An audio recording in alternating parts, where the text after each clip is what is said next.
Prologue to The Sound and the Fury. In the fading grandeur of the American South, the Compson family stands as a monument to the complexities of love, loss, and the inexorable grip of time. This narrative unfolds in Jefferson, Mississippi, where tradition clashes with the inevitable decay of a once proud lineage, revealing the frailties that bind its members. At its heart is Benjy, the youngest son, whose innocence and mental disability frame a world seen through a lens of unfiltered emotion, and Kathy, the only sister. Benjy's story begins with a fleeting moment of joy and connection, a playful splash in the brook with his sister Kathy. Yet this moment foreshadows a future swept away by dishonor and separation, illuminating the tragic fate that awaits them. Through Benjy's eyes, readers encounter a deeply poignant exploration of sibling bonds, innocence lost, and the haunting specter of familial shame. Faulkner dives into the depths of his own experiences, weaving a narrative that reflects his longing for the sister he never had, and the daughter he would ultimately lose. In the innocent play of childhood, he recreates his own sense of absence, crafting a vivid tableau populated by love, grief, and the scars they leave behind. Kathy's ascent into the pear tree, symbolizing purity and the stark realities of life, becomes a powerful emblem of the complex interplay between beauty and tragedy. As Benjy recalls these moments, his perspective captures the essence of a family unraveling, where each character grapples with their own demons. Quentin, tortured by family honor and the weight of expectation. Jason, consumed by bitterness and rage, and Kathy, the damsel caught in the tumult. Their lives intertwine in a tragic spiral, leading to the profound realization that some recollections are too painful to embrace, yet too integral to ignore. Kathy Verduin and Mike Vendetti's collaboration in narrating Faulkner's The Sound and the Fury as an audiobook brings a vibrant dimension to this complex narrative. Faulkner's signature stream of consciousness style presents unique challenges for narrators, especially given the intricate time shifts he employs, marked with italics.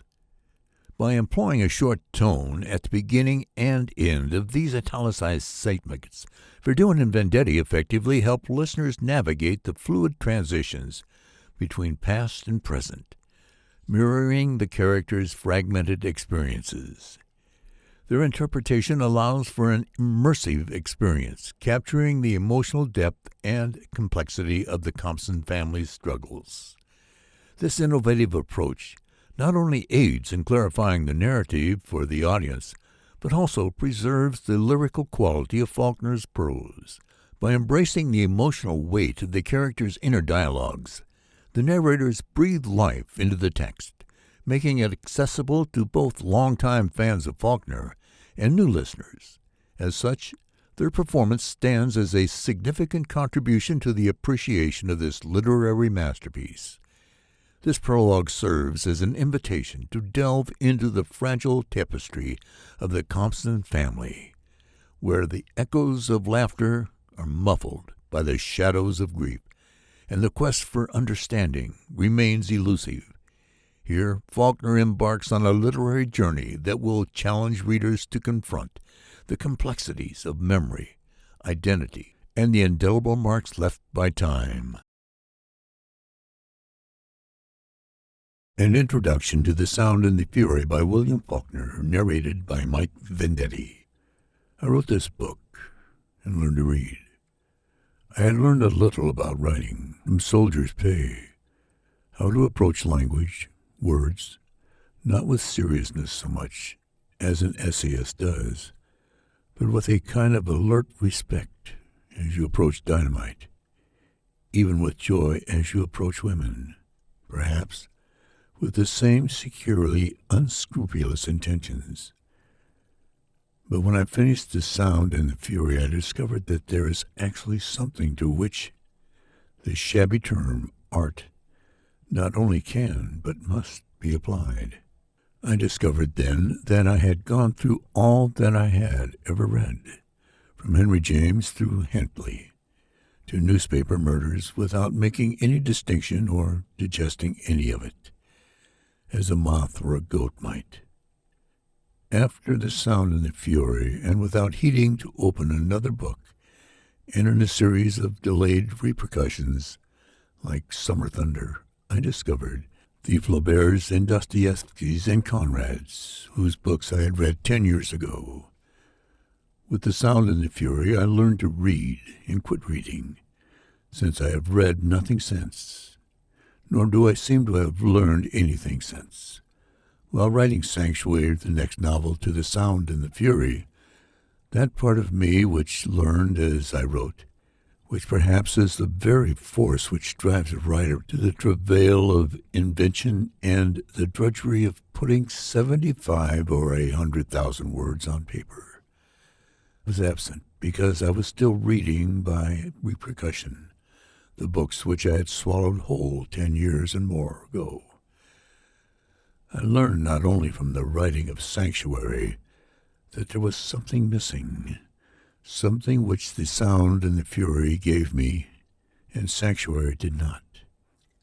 When I began As I Lay Dying, I had discovered what it was, and knew that it would be also missing in this case, because this would be a deliberate book. I set out deliberately to write a tour de force before I ever put pen to paper and set down the first word.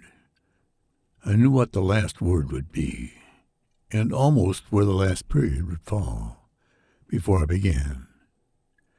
I said, I am going to write a book by which, at a pinch, I can stand or fall if I never touch ink again. So when I finished it, the cold satisfaction was there, as I expected. But as I also expected, the other quality which The Sound and the Fury had given me was absent. That emotion, definite and physical, and yet nebulous to describe. That ecstasy, that eager and joyous faith and anticipation of surprise, with the yet unmarred sheet beneath my hand, held inviolate and unfailing, waiting for release. It was not there, and As I Lay Dying, I said it is because I knew too much about this book before I began to write it. I said, more than likely, I shall never again have to know this much about a book before I begin to write it, and next time it will return. I waited almost 2 years. Then I began Light in August, knowing no more about it than a young woman pregnant, walking along a strange country road.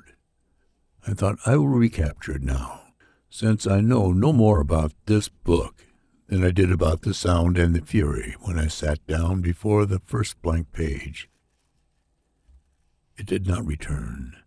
The written pages grew in number. The story was going pretty well. I would sit down to it each morning without reluctance, yet still without that anticipation and that joy which alone ever made writing pleasure to me. The book was almost finished before I acquiesced to the fact that it would not recur, since I was now aware before each word was written down just what the people would do. Since now I was deliberately choosing among possibilities and probabilities of behavior and weighing and measuring each choice by the scale of the Jameses and Conrads and Balzacs. I knew that I had read too much, but I had reached that stage which all young writers must pass through, in which he believes that he has learned too much about his trade. I received a copy of the printed book and found that I didn't even want to see what kind of jacket Smith had put on it. I seemed to have a vision of it and the other one subsequent to The Sound and the Fury, ranked in order upon a shelf while I looked at the titled backs of them with a flagging attention, which was almost distaste, and upon which each succeeding title registered less and less, until at last attention itself seemed to say, Thank God I shall never need to open any one of them again. I believed that I knew then why I had not recaptured that first ecstasy, and that I should never again recapture it. That whatever novels I should write in the future would be written without reluctance, but also without anticipation or joy. That in the sound and the fury I had already put perhaps the only thing in literature which would ever move me very much. Katty climbing the pear tree to look in the window at her grandmother's funeral, while Quentin and Jason and Benjy and the negroes looked up at the muddy seat of her drawers. This is the only one of the 7 novels which I wrote without any accompanying feeling of drive or effort, or any following feeling of exhaustion or relief or distaste. When I began it, I had no plan at all. I wasn't even writing a book. I was only thinking of books, publication only in the reverse, in saying to myself, I won't have to worry about publishers liking or not liking this at all. 4 years before I had written The Soldier's Pay, it didn't take long to write, and it got published quickly and made me about $500. I said, writing novels is easy. You don't make much doing it, but it is easy. I wrote Mosquitoes. It wasn't quite so easy to write, and it didn't get published quite as quickly, and it made me about $400. I said, apparently there's more to writing novels, being a novelist, than I thought. I wrote Sartorius. It took much longer, and the publisher refused it at once. But I continued to shop it about for 3 years with a stubborn and fading hope, perhaps to justify the time which I had spent writing it. This hope died slowly, though it didn't hurt at all. One day I seemed to shut a door between me and all publishers' addresses and book lists. I said to myself, now I can write. Now I can make myself a vase, like that which the old Roman kept at his bedside, and wore the rim slowly away with kissing it. So I, who had never had a sister, and was fated to lose my daughter in infancy, set out to make myself a beautiful and tragic little girl. Half an hour, boy, Uncle Maurer said. Keep him in the yard now. Yes, sir, Bert said. We don't never let him get off the place. We went outdoors. The sun was cold and bright. Where you heading for? Bert said. You don't think you're going to town, does you? We went through the rattling leaves. The gate was cold. You better keep them hands in your pockets, Bert said. You get them froze onto that gate, then what you do? Why'd you wait for them in the house? He put my hands in my pockets. I could hear him rattling in the leaves. I could smell the cold. The gate was cold. Here's some hickory nuts. Wee-wee, get up that tree. Look here at that squirrel, Benjy. I couldn't feel the gate at all, but I could smell the bright cold. You better put them hands back in your pockets. Katty was walking. Then she was running, her book satchel swinging and jousting behind her. Hello, Benjy, Katty said. She opened the gate and came in and stooped down. Katty smelled like leaves. Did you come to meet me? She said. Did you come to meet Katty? What did you let him get his hands so cold for, Versh? I told him to keep his hands in his pockets, Versh said, holding on to that on gate. Did you come to meet Katty? She said, rubbing my hands. What is it? What are you trying to tell Katty? Katty smelled like trees, and like when she says we were asleep. What are you moaning about? Luster said. You can watch them again when we get to the branch. Here's you a jimson weed. He gave me the flower. We went through the fence into the lot. What is it? Katty said. What are you trying to tell Katty? Did they send him out, Versh?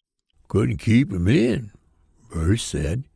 He kept on until they let him go, and he come right straight down here looking to the gate. What is it? Kathy said.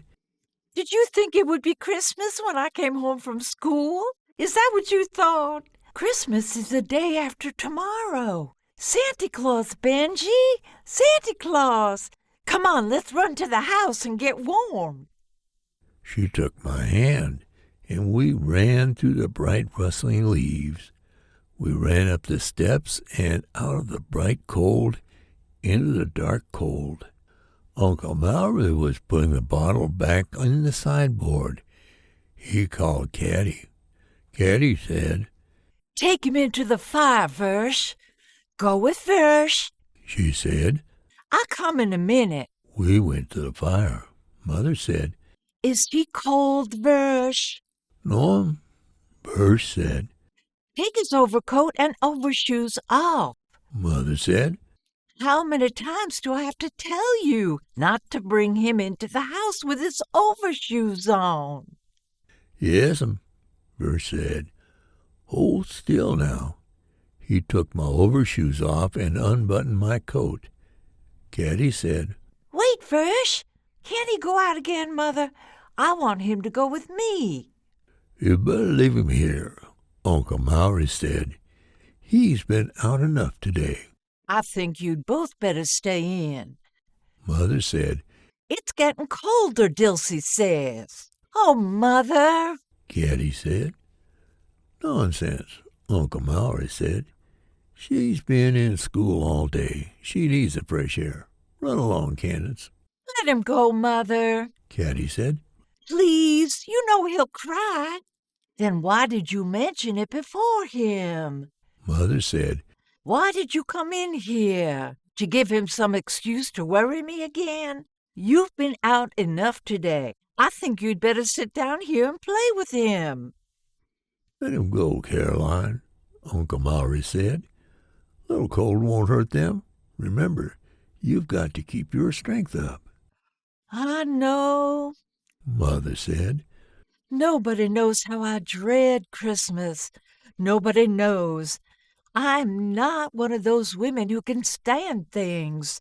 I wish for Jason's and the children's sakes I was stronger. You must do the best you can and not let them worry you, Uncle Mallory said. Run along, you two, but don't stay out long now. Your mother will worry. Yes, sir, Kathy said. Come on, Benjy. We're going outdoors again. She buttoned up my coat, and we went toward the door. Are you going to take that baby out without his overshoes? Mother said. Do you want to make him sick with a house full of company? I forgot. Kathy said. I thought he had them on. We went back. You must think. Mother said. Hold still now, Versh said. He put my overshoes on. Someday I'll be gone, and you'll have to think for him. Now stomp, Versh said. Come here and kiss Mother, Benjamin. Kathy took me to Mother's chair, and Mother took my face in her hands, and she held me against her. My poor baby, she said. She let me go. You and Versh take good care of him, honey. Yes'm. Kathy said. We went out. Kathy said. You needn't go, Versh. I'll keep him for a while. All right, Versh said. I ain't going out in that coat for no fun. He went on, and we stepped in the hall, and Kathy knelt and put her arms around me and her cold, bright face against mine. She smelled like trees. You're not a poor baby, are you? Are you? You've got your catty. Haven't you got your catty? Can't you shut up that moaning and slobbering? Luster said. Ain't you ashamed of yourself, making all this racket? He passed the carriage house where the carriage was. It had a new wheel. Get in now and set until your ma come, Dulcie said. She shoved me into the carriage. T.P. held the reins. Claire, I don't know how come Jason won't get a new surrey. Dulcie said. This thing going to fall to pieces under you all someday. Look at them wheels. Mother came out, pulling her veil down. She had some flowers. Where's Roscus? She said. Roscus can't lift his arms today. Dulcie said. T.P. can drive all right. I'm afraid to. Mother said. It seems to me you all could furnish me with a driver for the carriage once a week. It's a little enough I ask, Lord knows. You know just as well as me that Roscus got the rheumatism too bad to do more than he have to, Miss Caroline. Dulcie said. You come on and get in now. T.P. can drive you just as good as Roscus. I'm afraid to. Mother said. With the baby. Dulcie went up the steps. You calling that thing a baby? She said. She took Mother's arms. A man as big as T.P. Come on now if you going. I'm afraid to. Mother said. They came down the steps and Dulcie helped Mother in. Perhaps it'll be the best thing for all of us. Mother said. Ain't you shamed talking that way? Dulcie said. Don't you know it'll take more than an 18-year-old nigger to make Queenie run away? She older than him and Benjy put together. And don't you start no projecting with Queenie, you hear me? T.P., if you don't drive to suit Miss Caroline, I going to put Roscus on you. He ain't too tied up to do that. Yes'm, T.P. said. I just know something will happen. Mother said. Stop, Benjamin. Give him a flower to hold. Dulcie said. That what he wantin'. She reached her hand in. No, Mother said. You'll have them all scattered. You hold them. Dulcie said. I'll get him one out. She gave me a flower, and her hand went away. Go on now, for Quentin see you and have to go too. Dulcie said. Where is she? Mother said. She down the house playing with Luster. Dulcie said. Go on, T.P., drive that surrey like Roscus told you now. Yes'm, T.P. said. Come up, Queenie. Quentin. Mother said. Don't let. Course I is. Dulcie said. The carriage jolted and crunched down the drive. I'm afraid to go and leave Quentin. Mother said. I'd better not go, T.P. We went through the gate, where it didn't jolt any more. T.P. hit Queenie with the whip. You, T.P. Mother said. Got to get her going, T.P. said.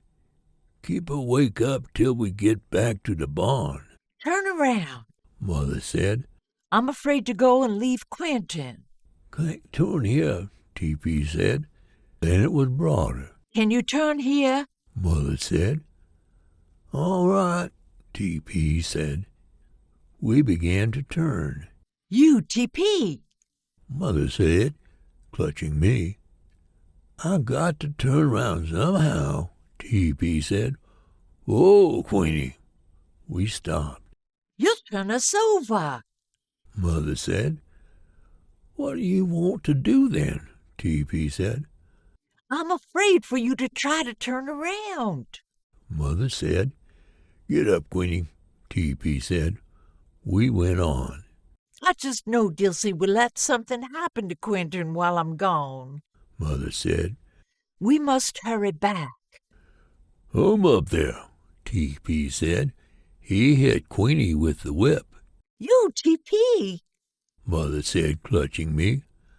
I could hear Queenie's feet, and the bright shapes went smooth and steady on both sides, the shadows of them flowing across Queenie's back.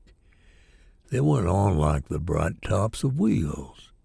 Then those on one side stopped at the tall white post where the soldier was.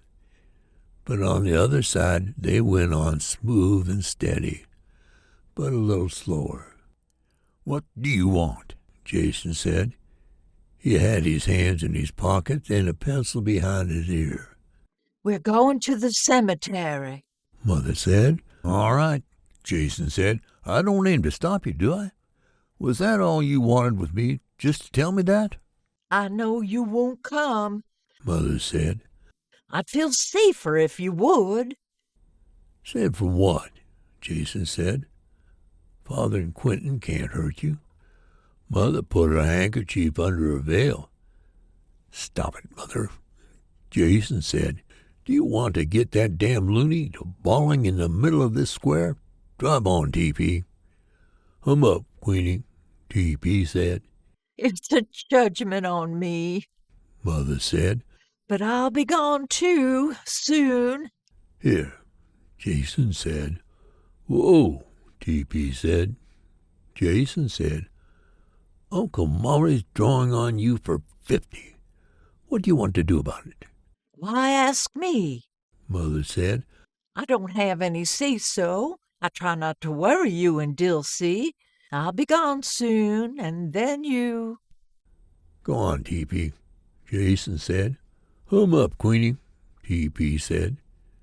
The shapes flowed on. The ones on the weather side began again, bright and fast and smooth, like when Caddy says we were going to sleep. Ah, baby, Luster said, ain't you shamed? We went through the barn. The stalls were all open. You ain't got no spotted pony to ride now, Luster said. Floor was dry and dusty. The roof was falling. The slanting holes were full of spinning yellow. What do you want to go that way for? You want to get your head knocked off with one of them balls? Keep your hands in your pockets, Caddy said. or they'll be froze. You don't want your hands froze on Christmas, do you? We went around the barn. The big cow and the little cow were standing in the door, and we could hear Prince and Queenie and Fancy stomping inside the barn. If it wasn't so cold, we'd ride Fancy. Caddy said. But it's too cold to hold on today. Then we could see the branch where the smoke was blowing. That's where they are killing the pig. Caddy said. We can come back by there and see them. We went down the hill. You want to carry the letter? Caddy said. You can carry it. She took the letter out of her pocket and put it in mine. It's a Christmas present. Caddy said. Uncle Maury is going to surprise Mrs. Patterson with it. We got to give it to her without letting anybody see it. Keep your hands in your pockets good now. We came to the branch. It's froze. Caddy said. Look. She broke the top of the water and held a piece of it against my face. Ice. That means how cold it is. She helped me across, and we went up the hill. We can't even tell Mother and Father. You know what I think it is? I think it's a surprise for Mother and Father and Mr. Patterson both, because Mr. Patterson sent you some candy. Do you remember when Mr. Patterson sent you some candy last summer? There was a fence. The vine was dry, and the wind rattled it. Only I don't see why Uncle Maury didn't send Versh. Caddy said. Versh won't tell. Mrs. Patterson was looking out the window. You wait here. Caddy said. Wait right here now. I'll be back in a minute. Give me the letter. She took the letter out of my pocket. Keep your hands in your pockets. She climbed the fence with the letter in her hand and went through the brown, rattling flowers. Mrs. Patterson came to the door and opened it and stood there. Mr. Patterson was chopping in the green flowers. He stopped chopping and looked at me. Mrs. Patterson came across the garden running. When I saw her eyes, I began to cry. You idiot! Mrs. Patterson said. I told him never to send you alone again. Give it to me. Mr. Patterson came fast with the hoe.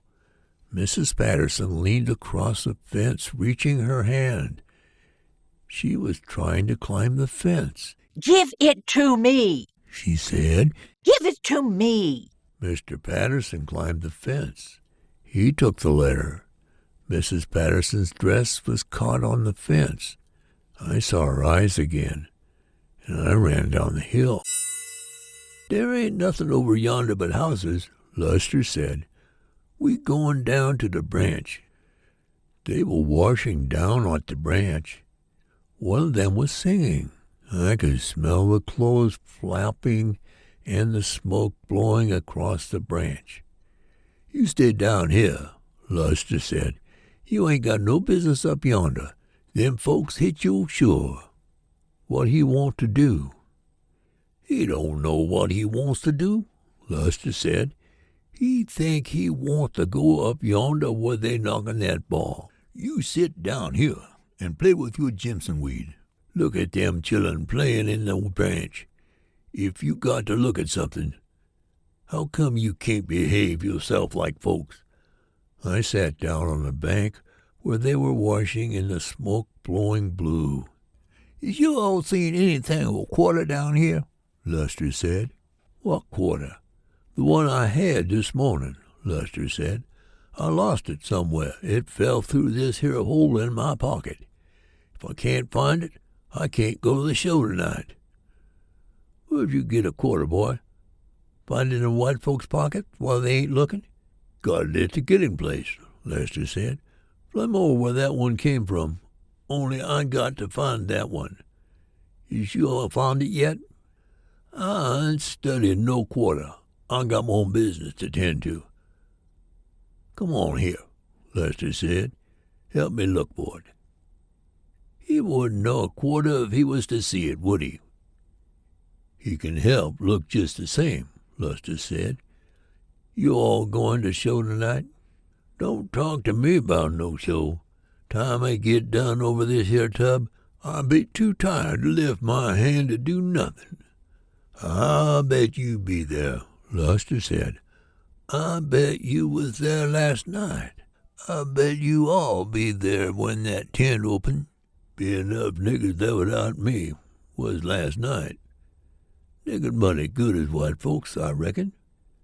White folks give niggers money because no first white man comes along with a band going to get it all back, so nigger can go to work for some more. Ain't nobody make you go to that show. Ain't yet. Ain't thought of it, I reckon. What you got against white folks?" "Ain't got nothing against them. I goes my way and lets the white folk go theirs. I ain't studying that show. Got a man in it can play a tune on a saw, play it like a banjo." "You go last night," Luster said. "I going tonight if I can find where I lost that quarter." "You going to take him with you, I reckon?" "Me?" Luster said. "You reckon I be found anywhere with him time he start bellin'?" "What does you do when he start bellin'?" "I whoops him," Luster said. He sat down and rolled up his overalls. They played in the branch. "You all found any balls yet?" Luster said. "Ain't you talking biggity? I bet you better not let your grandmammy hear you talking like that." Luster got into the branch where they were playing. He hunted in the water along the bank. "I had it when we was down here this morning," Luster said. "Whereabout you lose it?" "Right out of this here hole in my pocket," Luster said. They hunted in the branch. Then they all stood up quick and stopped. Then they splashed and fought in the branch. Luster got it, and they squatted in the water looking up the hill through the bushes. "Where is they?" Luster said. "Ain't in sight yet." Luster put it in his pocket. They came down the hill. "Did a ball come down here?" "It ought to be in the water. Didn't any of you boys see it or hear it?" "Ain't heard nothing come down here," Luster said. "Heard something hit that tree up yonder. Don't know which way it went." They looked in the branch. "Hell, Look along the branch. It came down here. I saw it." They looked along the branch. Then they went back up the hill. "Have you got that ball?" the boy said. "What I want with it?" Luster said. "I ain't seen no ball." The boy got in the water. He went on. He turned and looked at Luster again. He went on down the branch. The man said, "Caddy, up the hill." The boy got out of the water and went up the hill. "Now, just listen at you," Luster said. "Hush up." "What he moan about now?" "Lord knows," Luster said. "He just starts like that. He been at it all morning, 'cause it's his birthday, I reckon." "How old is he?" "He 33, Luster said. 33 this morning." "You mean he been 3 years old 30 years?" "I'm going by what Mammy say," Lester said. "I don't know. We're going to have 33 candles on a cake anyway. Little cake. Won't hardly hold them. Hush up. Come on back here." He came and caught my arm. "You old loony," he said. "You want me to whoop you?" "I'll bet you will." "I done it. Hush now," Luster said. "Ain't I told you you can't go up there? They'll knock your head clean off with one of them balls. Come on here." He pulled me back. "Sit down."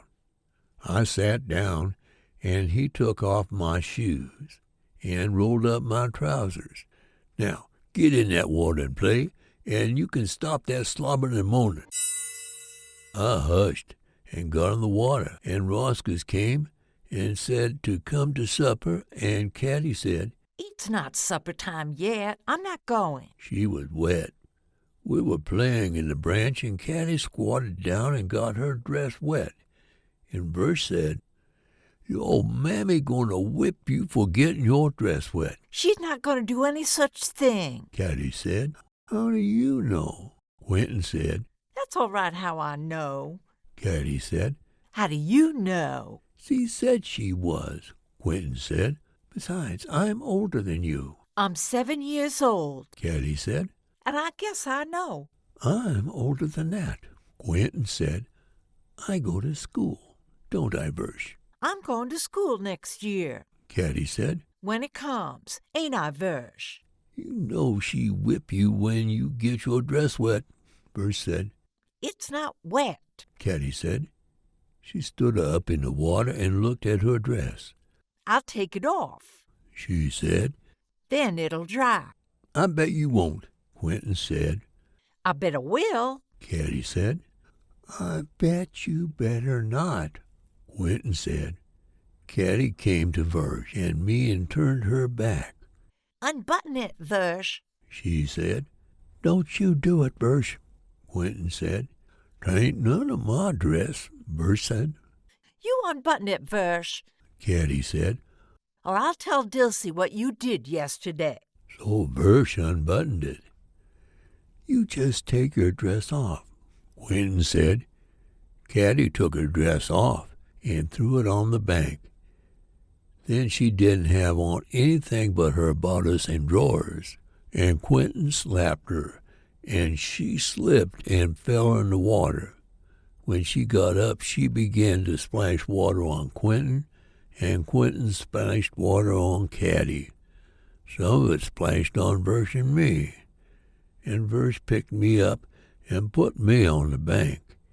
He said he was going to tell on Katty and Quentin, and then Quentin and Katty began to splash water at Versh. He got behind a bush. "I'm going to tell Mammy on you all," Versh said. Quentin climbed up the bank and tried to catch Versh, but Versh ran away, and Quentin couldn't. When Quentin came back, Versh stopped and hollered that he was going to tell. Katty told him that if he wouldn't tell, they'd let him come back. So Versh said he wouldn't, and they let him. "Now I guess you're satisfied," Quentin said. "We'll both get whooped now." "I don't care." Katty said. "Yes, you will," Quentin said. I'll run away and never come back, Kathy said. I began to cry. Kathy turned around and said, Hush. So I hushed. Then they played in the branch. Jason was playing too.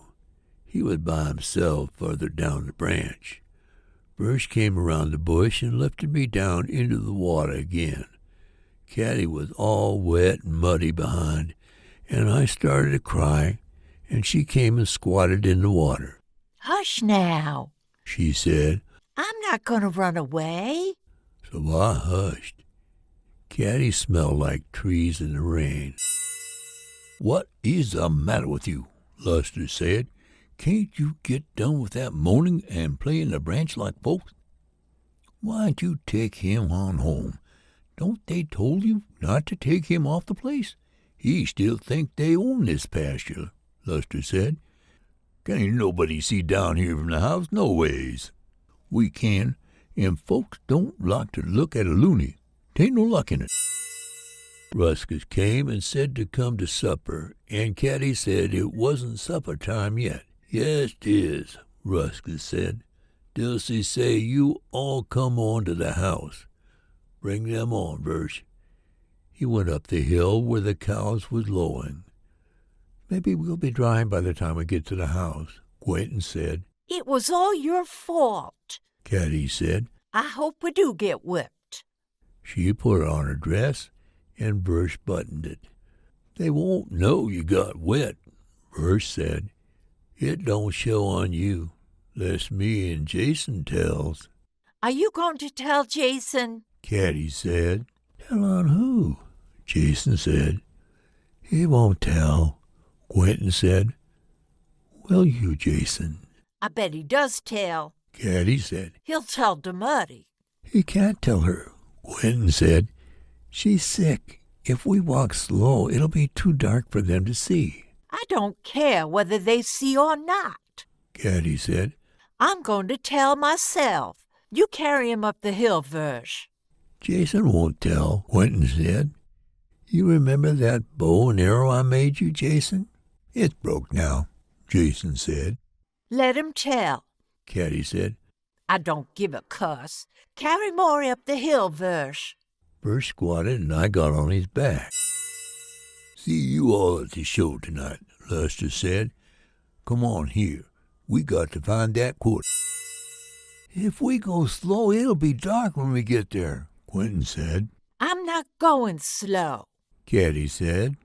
We went up the hill, but Quentin didn't come. He was down at the branch when we got to where we could smell the pigs. They were grunting and snuffing in the trough in the corner. Jason came behind us, with his hands in his pockets. Roscus was milking the cow in the barn door. The cows came jumping out of the barn. Go on, T.P. said. Holler again. I'm going to holler myself. Whee! Quentin kicked T.P. again. He kicked T.P. into the trough where the pigs ate, and T.P. lay there. Hot dogs, T.P. said. Didn't he get me then? You see that white man kick me that time? Woo-wee! I wasn't crying, but I couldn't stop. I wasn't crying, but the ground wasn't still. And then I was crying. The ground kept sloping up, and the cows ran up the hill. T.P. tried to get up. He fell down again, and the cows ran down the hill. Quentin held my arm, and we went toward the barn. Then the barn wasn't there, and we had to wait until it came back. I didn't see it come back. It came behind us, and Quentin set me down in the trough where the cows ate. I held on to it. It was going away too, and I held to it. Cows ran down the hill again, across the door. I couldn't stop. Quentin and T.P. came up the hill fighting. T.P. was falling down the hill, and Quentin dragged him up the hill. Quentin hit T.P. I couldn't stop. stand up. Quentin said, you stay right here. Don't you go away till I get back. Me and Benjy going back to the wedding. T.P. said, whee. Quentin hit T.P. again. Then he began to thump T.P. against the wall. T.P. was laughing. Every time Quentin thumped him against the wall, he tried to say wooey, but he couldn't say it for laughing. I quit crying, but I couldn't stop. T.P. fell on me, and the barn door went away. It went down the hill, and T.P. was fighting by himself. He fell down again. He was still laughing, and I couldn't stop. And I tried to get up, and I fell down, and I couldn't stop. Verse said, you sure done it now. I'll declare if you ain't. Shut up that yelling. T.P. was still laughing. He flopped on the door and laughed. Woo-wee, he said. Me and Benjy going back to the wedding. Sarsaparilla, T.P. said. Hush, Burr said. Where you get it? Out the cellar? T.P. said. Woo-wee. Hush up, Burr said. Whereabouts in the cellar? Anywhere, T.P. said. He laughed some more. More'n 100 bottles left. More'n 1,000,000. Look out, nigger. I'm going to holler. Quentin said, lift him up. Verse lifted me up. Drink this, Benjy, Quentin said. The glass was hot. Hush now, Quentin said. Drink it. Sarsaparilla, T.P. said. Let me drink it, Mr. Quentin. You hush your mouth, Verse said. Mr. Quentin, where are you out? Hold him, Verse, Quentin said. They held me. It was hot on my chin and hot on my shirt. Drink, Quentin said. They held my head. It was hot inside me, and I began again. I was crying now, and something was happening inside me, and I cried more, and they held me until it stopped happening. Then I hushed. It was still going around, and then the shapes began. Open the crib, Verse. They were going slow. Spread those empty sacks on the floor. They were going faster, almost fast enough. Now, pick up his feet. They went on, smooth and bright. I could hear T.P. laughing. I went on with them up the bright hill. At the top of the hill, Verse put me down. Come on here, Quentin, he called, looking back down the hill. Quentin was still standing there by the branch. He was chunking into the shadows where the branch was. Let the old skizzard stay there, Kathy said. She took my hand, and we went past the barn and through the gate. There was a frog on the brick walk, squatting in the middle of it. Kathy stepped over it and pulled me on. Come on, Maury, she said.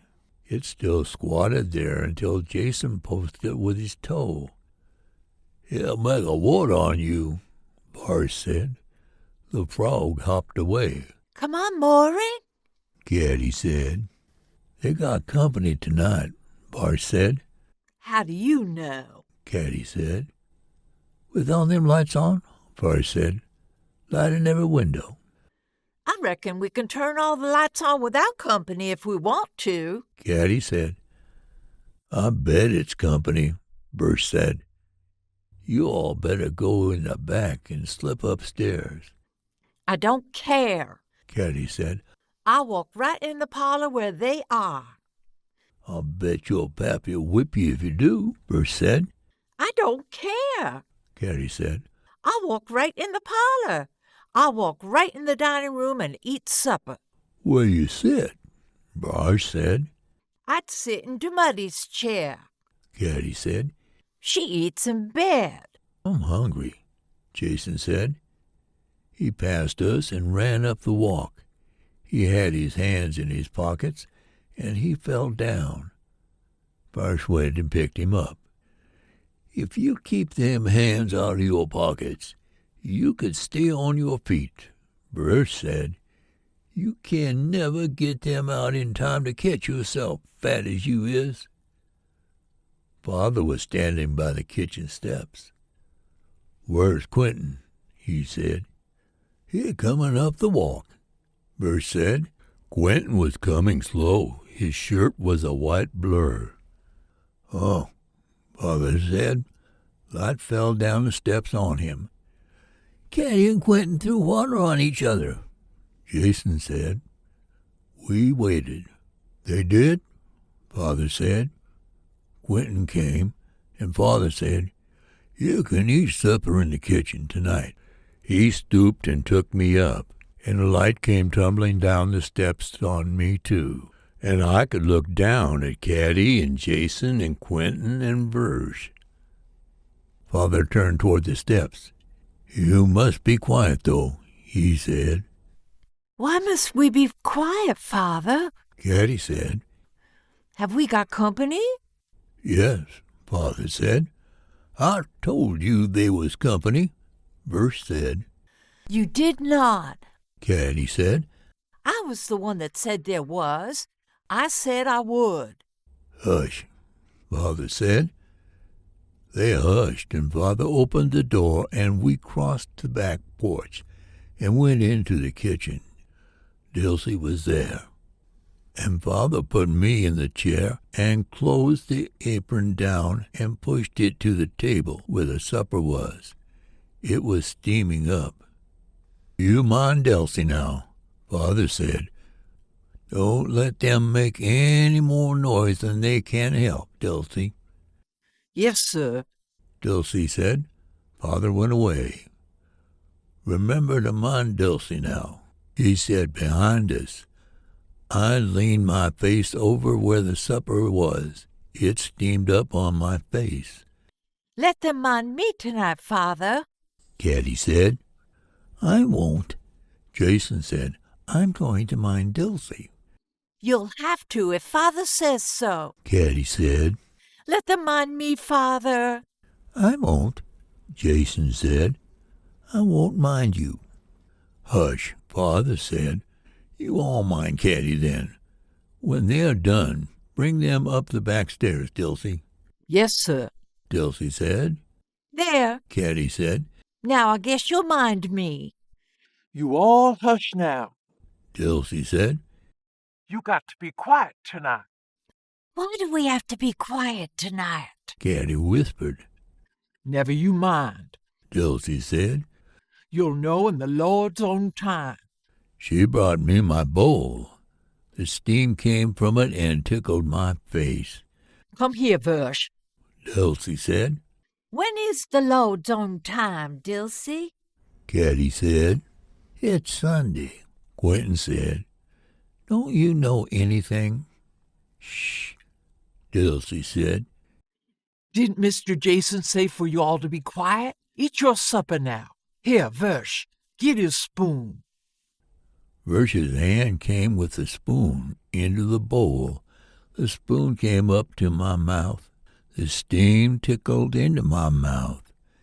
Then we quit eating, and we looked at each other, and we were quiet. And then we heard it again, and I began to cry. What was that? Katty said. She put her hand on my hand. "That was Mother," Quentin said. "The spoon came up, and I ate. Then I cried again." Hush. Katty said. But I didn't hush, and she came and put her arms around me. Dilsey went and closed both the doors, and then we couldn't hear it. Hush. Katty said. I hushed and ate. Quentin wasn't eating, but Jason was. "That was Mother," Quentin said. He got up. You sit right down. Dilsey said. They got company in there, and you in them muddy clothes.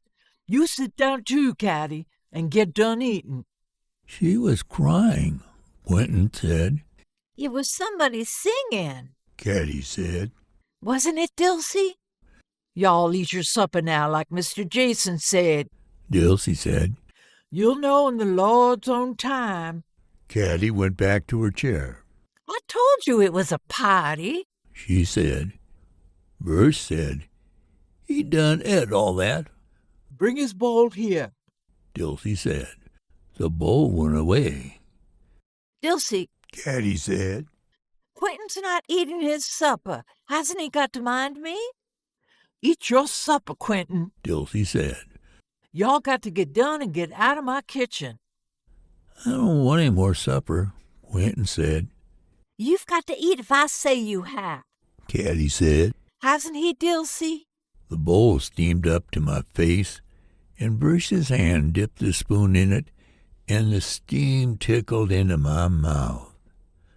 I don't want any more, Quentin said. How can they have a party when Dimity's sick? They'll have it downstairs. Kathy said. She can come to the landing and see it. That's what I'm going to do when I get my nightie on. Mother was crying, Quentin said. Wasn't she crying, Dilsey? Don't you come pestering at me, boy, Dilsey said. I got to get supper for all them folks soon as you all get done eating. After a while, even Jason was through eating, and he began to cry. Now you got to tune up, Dilsey said. He does it every night since Demuddy was sick and he can't sleep with her. Kathy said. Cry baby. I'm going to tell on you, Jason said. He was crying. You've already told. Kathy said. There's not anything else you can tell now. You all needs to go to bed, Dilsey said. She came and lifted me down and wiped my face and hands with a warm cloth. Versh, can you get them up the back stairs quiet? You, Jason, shut up that crying. It's too early to go to bed now. Kathy said. We don't ever have to go to bed this early. You is tonight. Dilsey said. Your pa say for you to come right on upstairs when you at supper. You heard him. He said to mind me. Kathy said. I'm not going to mind you, Jason said. You have to. Kathy said. Come on now. You have to do like I say. Make them be quiet, Versh. Dilsey said. You all going to be quiet, ain't you? What do we have to be so quiet for tonight? Kathy said. Your mama ain't feeling well. Dilsey said. You all go on with Versh now. I told you Mother was crying, Quentin said. Versh took me up and opened the door onto the back porch. We went out, and Versh closed the door back. I could smell Versh and feel him. You all be quiet now. We're not going upstairs yet. Mr. Jason said for you to come right upstairs. He said to mind me. Upstairs. He said to mind me. I'm not going to mind you. But he said for all of us to, didn't he, Quentin? I could feel Versh's head. I could hear us. Didn't he, Versh? Yes, that's right. Then I say for us to go outdoors a while. Come on. Versh opened the door, and we went out. We went down the steps.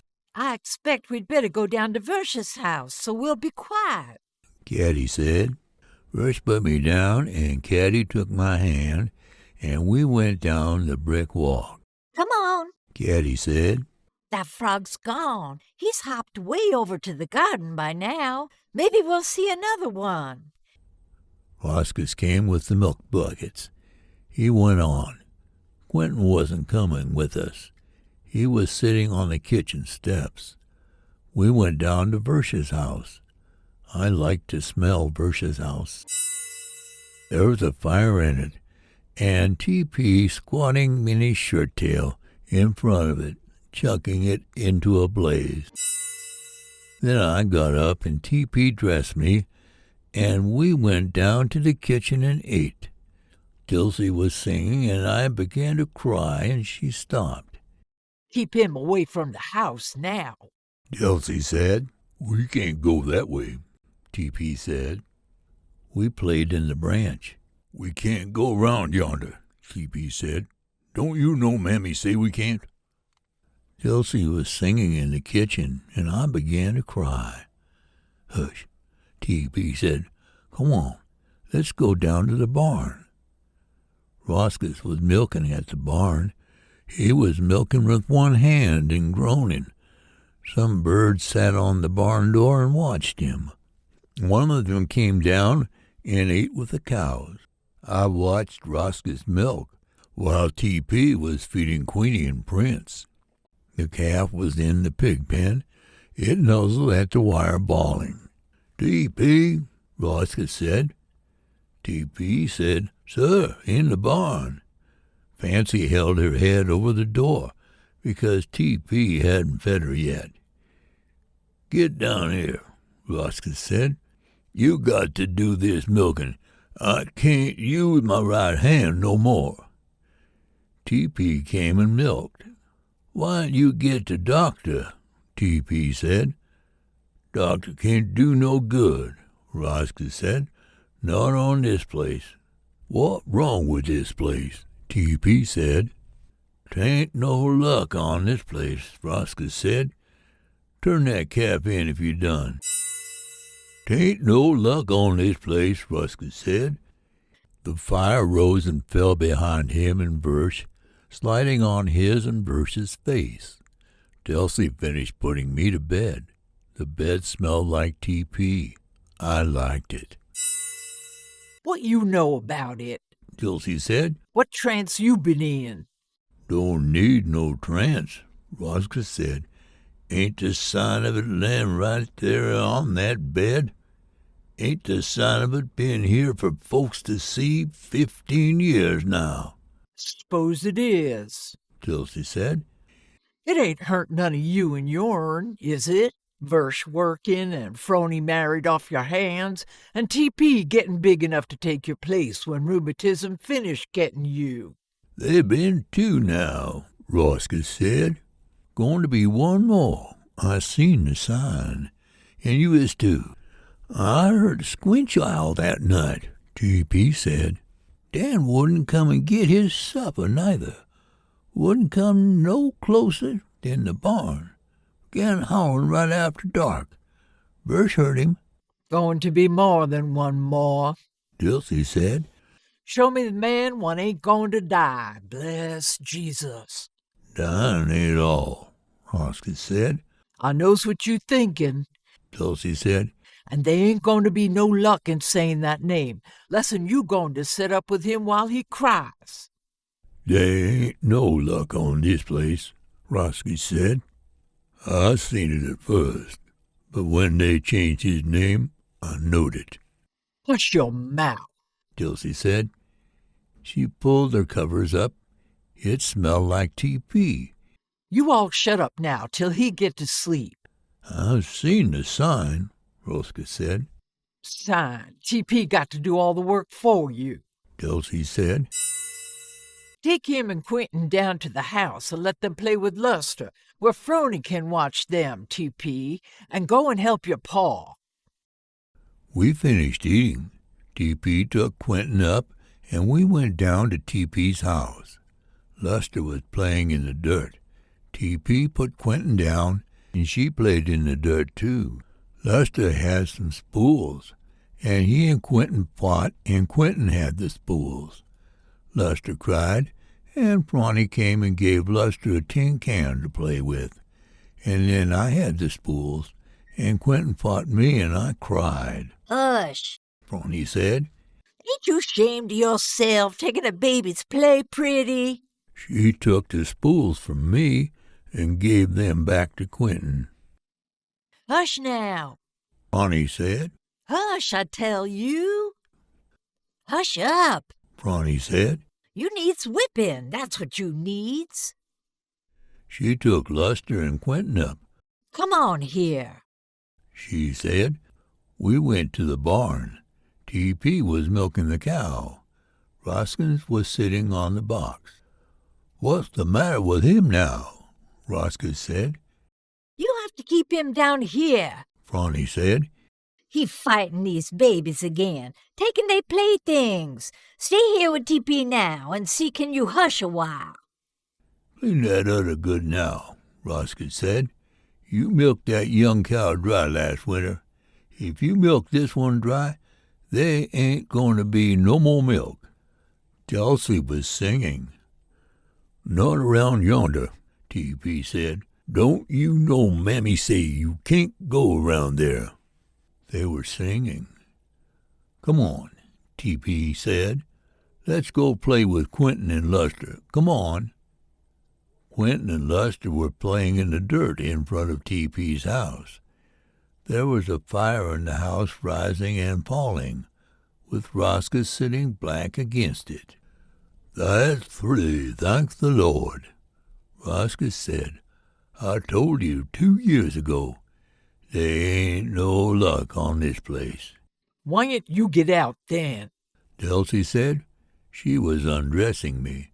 Your bad luck talk got them Memphis notions into verse. That ought to satisfy you. If that all the bad luck verse have, Roscoe said. Roni came in. You all done? Dulcie said. TP finishing up. Roni said.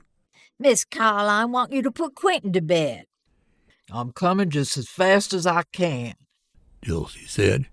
She ought to know by this time I ain't got no wings. That's what I tell you, Roscoe said. There ain't no luck going to be on this place where one of their own children's name ain't never spoke. Hush, Dulcie said. Do you want to get him started? Raising a child not to know its own mommy's name? Roscoe said. Don't you bother your head about her. Dulcie said. I raised all of them, and I reckon I can raise one more. Hush now. Let him get to sleep if he will. Saying a name? Roni said. He don't know nobody's name. You just say it and see if he don't. Dulcie said. You say it to him while he's sleeping, and I bet he hear you. He know a lot more than folks think, Roscoe said. He knowed their time was coming, like that pointer done. He could tell you when his'n coming, if he could talk, or yours, or mine. You take Luster out in that bed, Mammy. Roni said. That boy conjure him. Hush your mouth. Dulcie said. Ain't you got no better sense than that? What you want to listen to Roscoe's for, anyway? Get in, Benjy. Dulcie pushed me, and I got in the bed, where Luster already was. He was asleep. Dulcie took a long piece of wood and laid it between Luster and me. Stay on your side now, Dulcie said. Luster little, and you don't want to hurt him. You can't go yet, T.P. said. Wait. We looked around the corner of the house and watched the carriages go away. Now, T.P. said. He took Quentin up, and we ran down to the corner of the fence and watched them pass. There you go, T.P. said. See that one with the glass in it? Look at him. He layin' in there. See him? Come on, Luster said. I'm going to take this here ball down home, where I won't lose it. No, sir, you can't have it. If them men sees you with it, they'll say you stole it. Hush up now. You can't have it. What business you got with it? You can't play no ball. Brody and T.P. were playing in the dirt by the door. T.P. had lightning bugs in a bottle. How did y'all get back out? Roni said. We've got company. Kathy said. Father said for us to mind me tonight. I expect you and TP will have to mind me too. I'm not going to mind you, Jason said. Roni and TP don't have to either. They will if I say so, Kathy said. Maybe I won't say for them to. TP don't mind nobody. Roni said. Is they started the funeral yet? What's a funeral? Jason said. Didn't Mammy tell you not to tell them, Verse said. Where they moans? Pony said. They moaned 2 days on Cisbula clay. They moaned at Dilsey's house. Dilsey was moaning. When Dilsey moaned, Luster said, "Hush," and we hushed. And then I began to cry, and Blue howled under the kitchen steps. Then Dilsey stopped, and we stopped. Oh, Katty said. that's niggers. White folks don't have funerals. Mammy said us not to tell them, Fonny, Birch said. Tell them what? Katty said. Dilsey moaned, and when it got to the place, I began to cry, and Blue howled under the steps. Luster, Fonny said in the window. take them down to the barn. I can't get no cooking done with all that racket. That hound, too. Get them out in here. I ain't going down there, Luster said. I might meet Pappy down there. I seen him last night, waving his arms in the barn. I like to know why not. Fonny said. White folks dies, too. Your grandmammy dead as any nigger can get, I reckon. Dogs are dead. Katty said. And when Nancy fell in the ditch and Roscoe shot her and the buzzards came and undressed her. The bones rounded out of the ditch where the dark vines were in the black ditch into the moonlight, like some of the shapes had stopped. Then they all stopped, and it was dark, and when I stopped to start again, I could hear Mother and feet walking fast away, and I could smell it. Then the room came, but my eyes weren't shut. I didn't stop. I could smell it. T.P. unpinned the bedclothes. "Hush," he said, "shh." But I could smell it. T.P. pulled me up, and he put on my clothes fast. "Hush, Benjy," he said. "We going down to our house. You want to go down to our house where Phony is? Hush, shh." He laced my shoes and put my cap on, and we went out. There was a light in the hall. Across the hall we could hear Mother. "Shh, Benjy," T.P. said. "We'll be out in a minute." A door opened, and I could smell it more than ever, and a head came out. It wasn't Father. Father was sick there. "Can you take him out of the house? That's where we're going," T.P. said. Dilsey came up the stairs. Hush, she said. hush. Take him down home, T.P. Phony fixin' him a bed. You all look after him now. Hush, Benjy. Go on with T.P. She went where we could hear Mother. Better keep him there. It wasn't Father. He shut the door, but I could still smell it. We went downstairs. The stairs went into the dark, and T.P. took my hand, and we went out the door, out of the dark. Dan was sitting in the backyard howling. "He smell it," T.P. said. "Is that the way you found it out?" We went down the steps, where our shadows were. "I forgot your coat," T.P. said. "You ought to have had it, but I ain't going back." Dan howled. "Hush now," T.P. said. Our shadows moved, but Dan's shadow didn't move except to howl when he did. "I can't take you down home bellerin' like you is," T.P. said. "You was bad enough before you got that bullfrog voice. Come on." We went along the brick walk with all shadows. The pig pen smelled like pigs. The cow stood in the lot, chewing at us. Dan howled. "You gonna wake up the whole town," T.P. said. "Can't you hush?" We saw Fancy eating by the branch. The moon shone on the water when we got there. "No, sir," T.P. said. "This too close. We can't stop here. Come on. Now just look at you. Got your whole leg wet. Come on here." Dan howled. The ditch came up out of the buzzing grass. The bones rounded out of the black vines. "Now," T.P. said, "bellow your head off if you want to. You got the whole night and a 20-acre pasture to bellow in."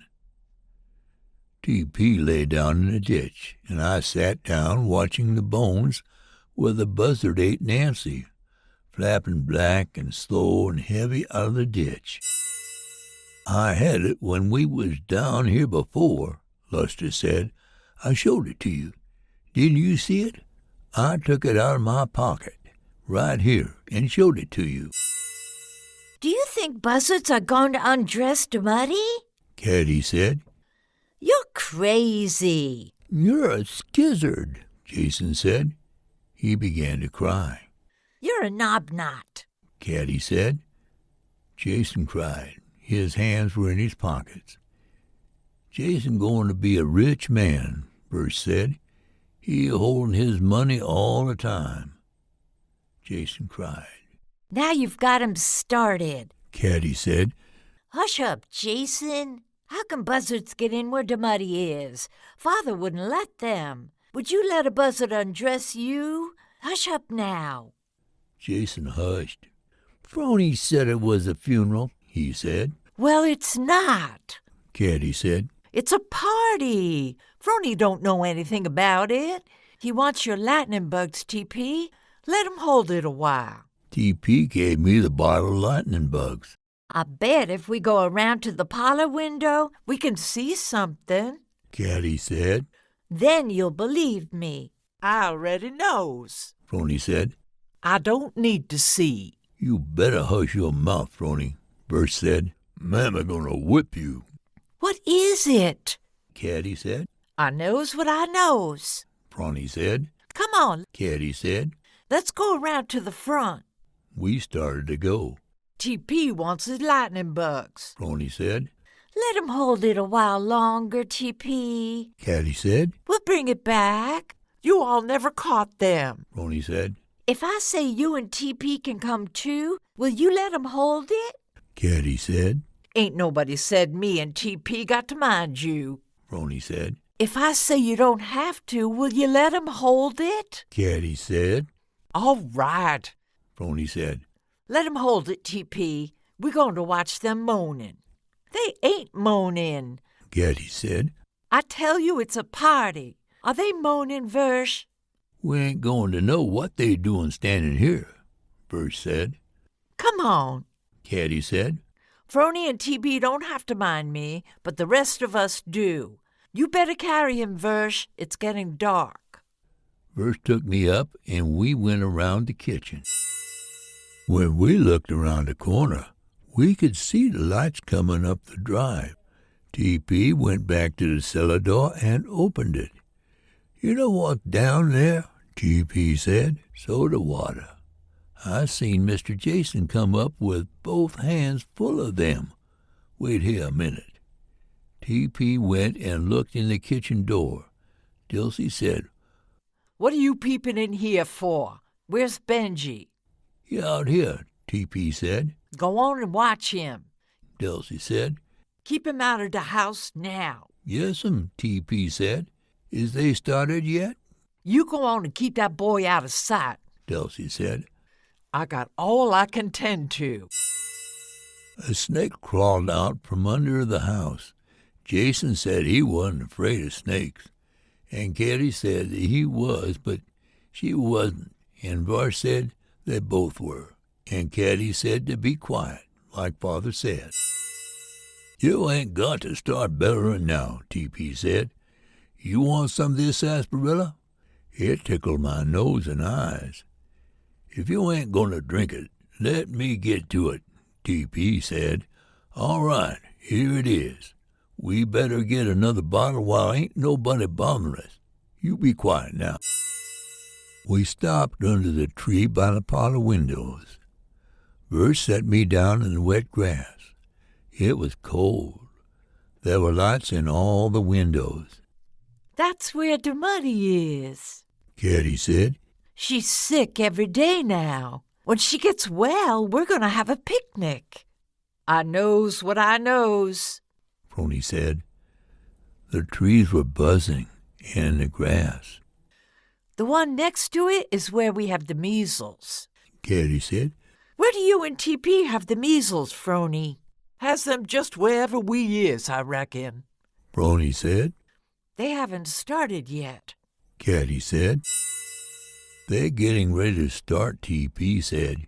You stand right here now while I get that box so we can see it in the window. Here, let's finish drinking this here sarsaparilla. It make me feel just like a squinch owl inside. We drank the sarsaparilla, and TP pushed the bottle through the lattice under the house and went away. I could hear them in the parlor, and I clawed my hands against the wall. TP drank the box. He fell down, and he began to laugh. He lay there laughing into the grass. He got up and dragged the box under the window, trying not to laugh. "I'm scared I'm going to holler," TP said. "Get on the box and see if they started." They haven't started because the band hasn't come yet. Kathy said. They ain't going to have no band. Phony said. How do you know? Kathy said. I knows what I knows. Phony said. You don't know anything. Kathy said. She went to the tree. Push me up, Versh. Your pa told you to stay out that tree, Versh said. That was a long time ago. Kathy said. I expect he's forgotten about it. Besides, he said to mind me tonight. Didn't he say to mind me tonight? I'm not going to mind you, Jason said. Phony and TP are not going to either. Push me up, Versh. Kathy said. All right, Versh said. You the one going to get whipped, I ain't. He went and pushed Kathy up into the tree to the first limb. We watched the muddy bottom of her drawers. Then we couldn't see her. We could hear the tree thrashing. Mr. Jason said, if you break that tree, he whip you, Versh said. I'm going to tell on her, too, Jason said. The tree quit thrashing. We looked up into the still branches. What you seein'? Phony whispered. I saw them. Then I saw Kathy with flowers in her hair and a long veil like shining wind. Katty, Katty. Hush, TP said. They're going to hear you. Get down quick. He pulled me. Katty, I clawed my hands against the wall. Katty, TP pulled me. Hush, he said. Hush. Come on here quick. He pulled me on, Katty. Hush up. Benjy, you want him to hear you? Come on. Let's drink more of this sarsaparilla. Then we can come back if you hush. We better get one more bottle or we both be hollering. We can say Dan drank it. Mr. Quentin always saying he's so smart. We can say he's sarsaparilla dog, too. The moonlight came down the cellar stairs. We drank some more sarsaparilla. You know what I wish, TP said. I wish a bear would walk in that cellar door. You know what I do? I walk right up to him and spit in his eye. Give me that bottle to stop my mouth before I holler. TP fell down. He began to laugh, and the cellar door and the moonlight jumped away and something hit me. Hush up, TP said, trying not to laugh. Lord, they'll all hear us. Get up, TP said. Get up, Benjy, quick. He was thrashing about and laughing, and I tried to get up. The cellar steps ran up the hill in the moonlight, and TP fell up the hill into the moonlight. And I ran against the fence, and TP ran behind me saying, Hush up, hush up. Then he fell into the flowers, laughing, and I ran into the box. But when I tried to climb onto it, it jumped away and hit me on the back of the head, and my throat made a sound. It made the sound again, and I stopped trying to get up. And it made the sound again, and I began to cry. But my throat kept on making the sound while TP was pulling me. It kept on making it, and I couldn't tell if I was crying or not. And TP fell down on top of me, laughing, and it kept on making the sound, and Quentin kicked TP, and Katty put her arms around me and her shining veil, and I couldn't smell trees anymore, and I began to cry. Benjy, Katty said. Benjy. She put her arms around me again, but I went away. What is it, Benjy? She said. Is it this hat? She took her hat off and came again, and I went away. Benjy, She said. what is it, Benjy? What has Katty done? He don't like that prissy dress, Jason said. You think you're all grown up, don't you? You think you're better than anybody else, don't you, prissy? You shut your mouth, Katty said. you dirty little beast. Benjy, Just because you're 14, you think you're grown up, don't you? Jason said. You think you're something, don't you? hush, Benjy. Katty said. You'll disturb Mother. Hush. But I didn't hush, and when she went away, I followed, and she stopped on the stairs and waited, and I stopped too. What is it, Benjy? Katty said. Tell Katty. She'll do it. Try. Candace? Mother said. Yes'm. Katty said. Why are you teasing him? Mother said. Bring him here. We went to Mother's room, where she was lying with the sickness, with a cloth on her head. What is the matter now? Mother said. Benjamin? Benjy. Katty said. She came again, but I went away. You must have done something to him. Mother said. Why won't you let him alone so I can have some peace? Give him the box and please go on and let him alone. Katty got the box and set it on the floor and opened it. It was full of stars. When I was still, they were still. When I moved, they glinted and sparkled. I hushed. Then I heard Katty walking, and I began again.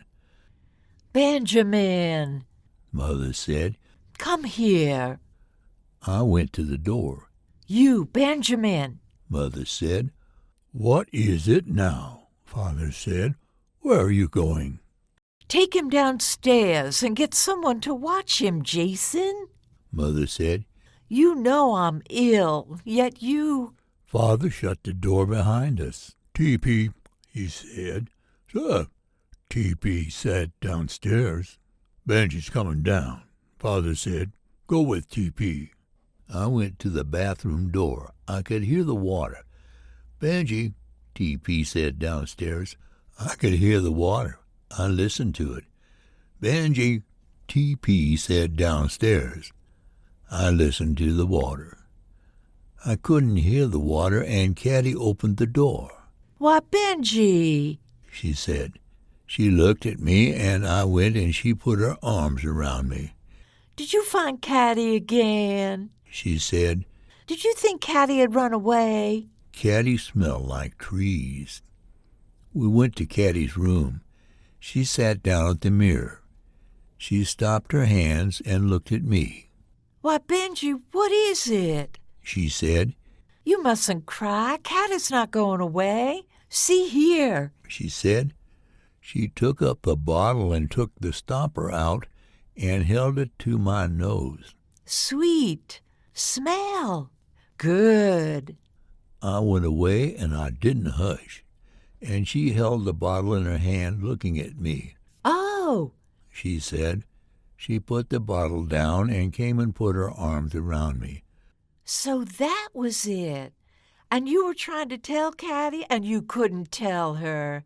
You wanted to, but you couldn't, could you? Of course Katty won't. Of course Katty won't. Just wait till I dress. Katty dressed and took up the bottle again, and we went down to the kitchen. Dilsey, Katty said. Benjy's got a present for you. She stooped down and put the bottle in my hand. Hold it out to Dilsey now. Katty held my hand out, and Dilsey took the bottle. Well, I declare, Dilsey said. if my baby ain't give Dilsey a bottle of perfume. Just look here, Roscus. Caddy smelled like trees.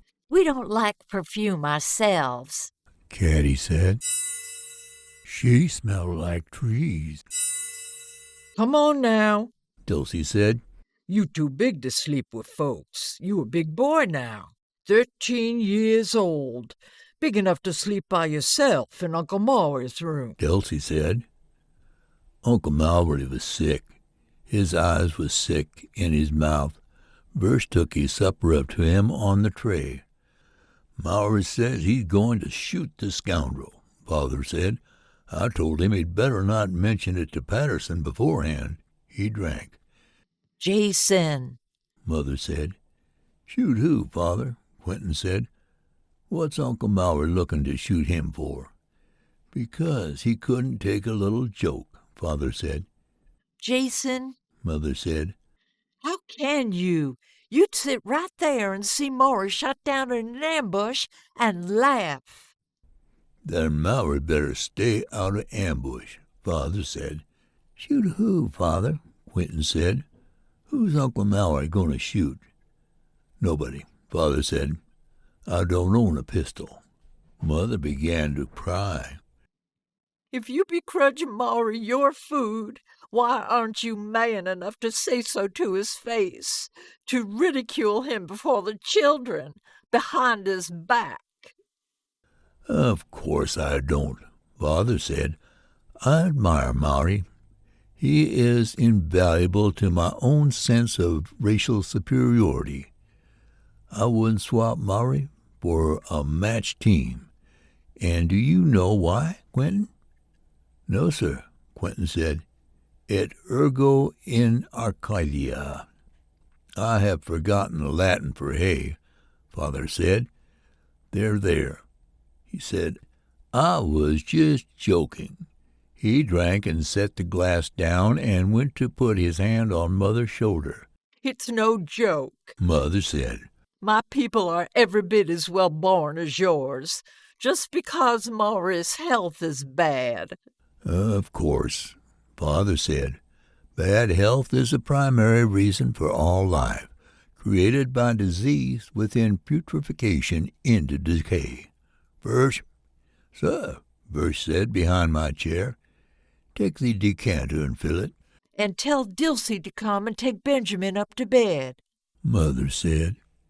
You a big boy, Dilsey said. Kinda tired sleeping with you. Hush now so you can go to sleep. The room went away, but I didn't hush. And the room came back, and Dilsey came and sat on the bed, looking at me. Ain't you going to be a good boy and hush? Dilsey said. You ain't, is you? See, can you wait a minute then? She went away. There wasn't anything in the door. Then Katty was in it. Hush. Katty said. I'm coming. I hushed, and Dilsey turned back the spread, and Katty got in between the spread and the blanket. She didn't take off her bathrobe. Now, she said. Here I am. Dilsey came with the blanket and spread it over her and tucked it around her. He be gone in a minute. Dilsey said. I leave the light on in your room. All right, Katty said. She snuggled her head beside mine on the pillow. Good night, Dilsey. Good night, honey, Dilsey said. The room went black. Katty smelled like trees. We looked up into the tree where she was. What you seeing, Verse? Phroney whispered. Shh. Katty said in the tree. Dilsey said. You come on here. She came around the corner of the house. Why ain't you all go on upstairs like your pa said, instead of slipping out behind my back? Where's Katty and Quentin? I told her not to climb up that tree, Jason said. I'm going to tell on her. Who and what tree? Dilsey said. She came and looked up into the tree. Katty, Dilsey said. The branches began to shake again. You Satan, Dilsey said. come down from there. Hush! Kathy said. Don't you know Father said to be quiet? Her legs came in sight, and Dulcie reached up and lifted her out of the tree. Ain't you got any better sense than to let them come around here? Dulcie said. I couldn't do nothing with her, Birch said. What you all doing here? Dulcie said. Who told you to come up to the house? She did. Brawny said. She told us to come. Who told you you got to do what she said? Dulcie said. Get on home now. Brawny and T.P. went on. We couldn't see them when they were still going away. Out here in the middle of the night. Dulcie said. She took me up, and we went to the kitchen. Slipping out behind my back. Dulcie said. When you knowed it's past your bedtime. Shh, Dilsey. Kathy said. Don't talk so loud. We've got to be quiet. You hush your mouth and get quiet then. Dulcie said. There's Quentin. Quentin's mad because he had to mind me tonight. Kathy said. He's still got TP's bottle of lightning bugs. I reckon TP can get along without it. Dulcie said. You go and find Quentin, Versh. Roscoe say he's seen him going towards the barn. Birch went on. We couldn't see him. They're not doing anything in there. Kathy said. Just sitting in chairs and looking. They don't need no help from you all to do that. Dulcie said. We went around the kitchen. Where you want to go now? Luster said. You going back to watch them knocking ball again? We done look for it over there. Here, wait a minute. You wait right here while I go back and get that ball. I done thought of something. The kitchen was dark. The trees were black on the sky. Dan came waddling out from under the steps and chewed my ankle. I went around the kitchen, where the moon was. Dan came scuffling along into the moon. Benjy, T.P. said in the house. The flower tree by the parlor window wasn't dark, but the thick trees were. The grass was buzzing in the moonlight where my shadow walked on the grass. You, Benjy, T.P. said in the house. Where you hiding? You slipping off, I knows it. Luster came back. Wait, he said, here. Don't you go over there. Miss Quentin and her beau in the swing yonder. You come on this way. Come back here, Benjy. It was dark under the trees. Dan wouldn't come. He stayed in the moonlight. Then I could see the swing, and I began to cry. Come away from there, Benjy, Luster said. You know Miss Quentin going to get mad. It was 2 now, and then 1 in the swing. Katty came fast, white in the darkness. Benjy, She said. how did you slip out? Where's Versh? She put her arms around me, and I hushed and held her dress and tried to pull her away. Why, Benjy, She said. what is it, TP? She called. The one in the swing got up and came, and I cried and pulled Katty's dress. Benjy, it's just Charlie. Don't you know Charlie? Where's the nigger? Charlie said. What did they let him run around loose for? Hush, Benjy. Katty said. Go away, Charlie. He doesn't like you. Charlie went away, and I hushed. I pulled at Katty's dress. Why, Benjy, Katty said. Aren't you going to let me stay here and talk to Charlie a while? Call that nigger, Charlie said. He came back. I cried louder and pulled at Katty's dress.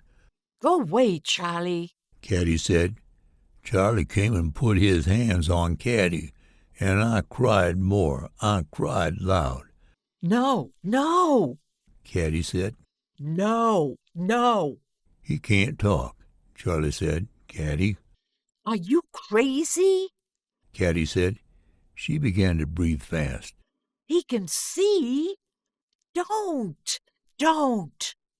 Katty fought. They both breathed fast. Please, please. Katty whispered. Send him away, Charlie said. I will. Katty said. Let me go. Will you send him away? Charlie said. Yes. Katty said. Let me go. Charlie went away. Hush. Kathy said. He's gone. I hushed. I could hear her and feel her chest going. I'll have to take him to the house, she said. She took my hand. I'm coming. She whispered. Wait, Charlie said. Call a nigger. No, Kathy said. I'll come back. Come on, Benjy. Kathy, Charlie whispered loud. We went on. You better come back. Are you coming back? Kathy and I were running. Kathy, Charlie said. We ran out into the moonlight toward the kitchen. Kathy, Charlie said. Kathy and I ran. We ran up the kitchen steps onto the porch, and Kathy knelt down in the dark and held me. I could hear her and feel her chest. I won't, she said. I won't anymore, ever. Benjy, Benjy. Then she was crying, and I cried, and we held each other. Hush, she said. Hush, I won't anymore.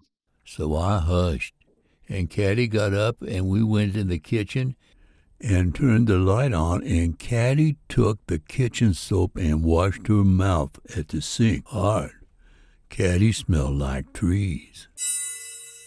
I kept telling you to stay away from there, Luster said. They sat up in the swing, quick. Quentin had her hands on her hair. He had a red tie. You old crazy loon, Quentin said. I'm going to tell Dilsey about the way you let him follow everywhere I go. I'm going to make her whip you good. Couldn't stop him, Luster said. Come here, Benjy. Yes, you could, Quentin said. You didn't try. You were both snooping around after me. Did grandmother send you all out here to spy on me? She jumped out of the swing. If you don't take him right away this minute and keep him away, I'm going to make Jason whip you. Can't do nothing with him, Luster said. You try it if you think you can. Shut your mouth, Quentin said. Are you going to get him away? I'll let him stay, he said. He had a red tie. The sun was red on it. Look here, Jack. He struck a match and put it in his mouth. Then he took the match out of his mouth. It was still burning. Want to try it? He said. I went over there. Open your mouth, he said. I opened my mouth. Quentin hit the match with her hand, and it went away. God damn you, Quentin said. Do you want him to get started? Don't you know he'll beller all day? I'm going to tell Dilsey on you. She went away running. Here, kid, he said. Hey, come on back. I ain't going to fool with him. Quentin ran on to the house. She went around the kitchen. You played hell then, Jack, he said, ain't you? He can't tell what you're saying, Luster said.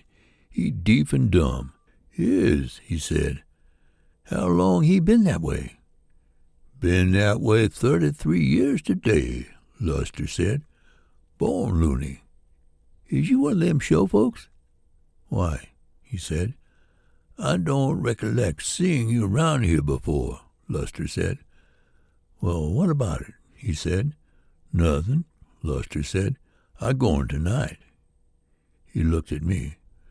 You ain't the one can play a tune on that saw, is you? Luster said.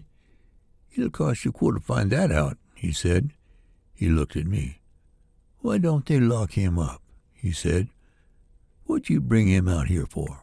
You ain't talking to me, Luster said. I can't do nothing with him. I just come over here looking for a quarter I lost so I can go to that show tonight. Look like I ain't going to get to go now. Luster looked at the ground. You ain't got no quarter, is you? Luster said. Nope, he said. I ain't. I reckon I just have to find that other one then, Luster said. He put his hand in his pocket. You don't want to buy no golf ball neither, does you? Luster said. What kind of ball? He said. Golf ball, Luster said. I don't want but a quarter. What for? He said. What do I want with it? I didn't think you did, Luster said. Come on here, mulehead, he said. Come on here and watch them knocking that ball. Here's something you can play with along with that Jimson weed. Luster picked it up and gave it to me. It was bright. Where'd you get that? He said. His tie was red in the sun, walking. Found it under this here bush, Luster said. I thought for a minute it was that quarter I lost. He came and took it. Hush, Luster said. He going to give it back when he done looking at it. Agnes Maybelle Becky, he said. He looked toward the house. Hush, Lester said. He's fixing to give it back. He gave it to me, and I hushed. Who come to see her last night, he said. I don't know, Luster said. They comes every night. She can climb down that tree. I don't keep no track of them.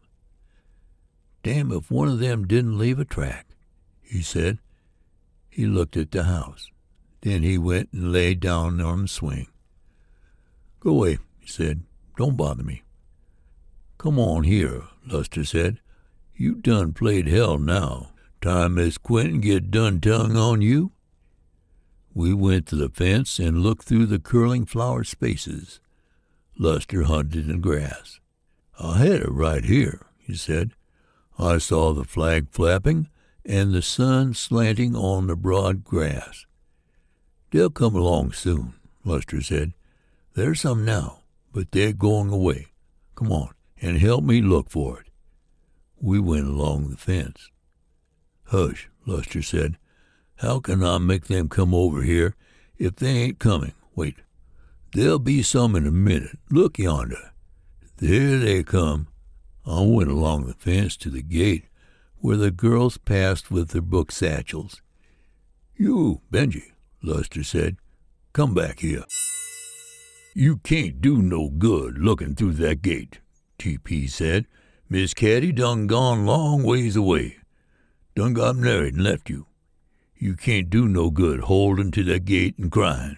She can't hear you. What is it he wants, T.P.? Mother said. Can't you play with him and keep him quiet? He want to go down yonder and look through the gate, T.P. said. Well, he cannot do it, Mother said. It's raining. You will just have to play with him and keep him quiet. You, Benjamin. Ain't nothing gonna keep him quiet, T.P. said. He think if he down to the gate, Miss Katty come back. Nonsense, Mother said. I could hear them talking. I went out the door, and I couldn't hear them, and I went down to the gate where the girls passed with their book satchels. They looked at me, walking fast, with their heads turned. I tried to say, but they went on, and I went along the fence trying to say, and they went faster. Then they were running, and I came to the corner of the fence, and I couldn't go any farther. I held to the fence, looking after them and trying to say. You, Benjy, T.P. said, what you doing slipping out? Don't you know Dilsey whoop you? You can't do no good moaning and slobbering through the fence, T.P. said. You done scared them children. Look at them, walking on the other side of the street. How did he get out? Father said. Did you leave the gate unlatched when you came in, Jason? Of course not, Jason said. Don't you know I've got better sense than to do that? Do you think I wanted anything like this to happen? This family is bad enough, God knows. I could have told you all the time. I reckon you'll send him to Jackson now, if Mr. Burgess doesn't shoot him first. Hush, Father said. I could have told you all the time, Jason said. It was open when I touched it, and I held to it in the twilight. I wasn't crying, and I tried to stop. Watching the girls coming along in the twilight, I wasn't crying. There he is. They stopped. He can't get out. He won't hurt anybody anyway. Come on. I'm scared. I'm scared. I'm going to cross the street. He can't get out. I wasn't crying. Don't be afraid, Cat. Come on. They came on in the twilight. I wasn't crying, and I held the gate. They came slow. I'm scared. He won't hurt you. I pass here every day. He just runs along the fence. They came on. I opened the gate, and they stopped, turning. I was trying to say, and I caught her trying to say, and she screamed, and I was trying to say, and trying hard. The bright shapes began to stop, and I tried to get out. I tried to get it off my face, but the bright shapes were going again. They were going up the hill to where it fell away, and I tried to cry. But when I breathed in, I couldn't breathe out. Again to cry. And I tried to keep from falling off the hill, and I fell off the hill into the bright, whirling shape. "Here, Looney," Lester said. "Here some come. Hush your slobbering and moaning now." They came to the flag. He took it out, and they hit. Then he put the flag back. "Mister," Lester said. He looked around. "What?" he said. "Want to buy a golf ball?" Lester said. "Let's see it," he said. He came to the fence, and Lester reached the ball through. "Where'd you get it?" he said.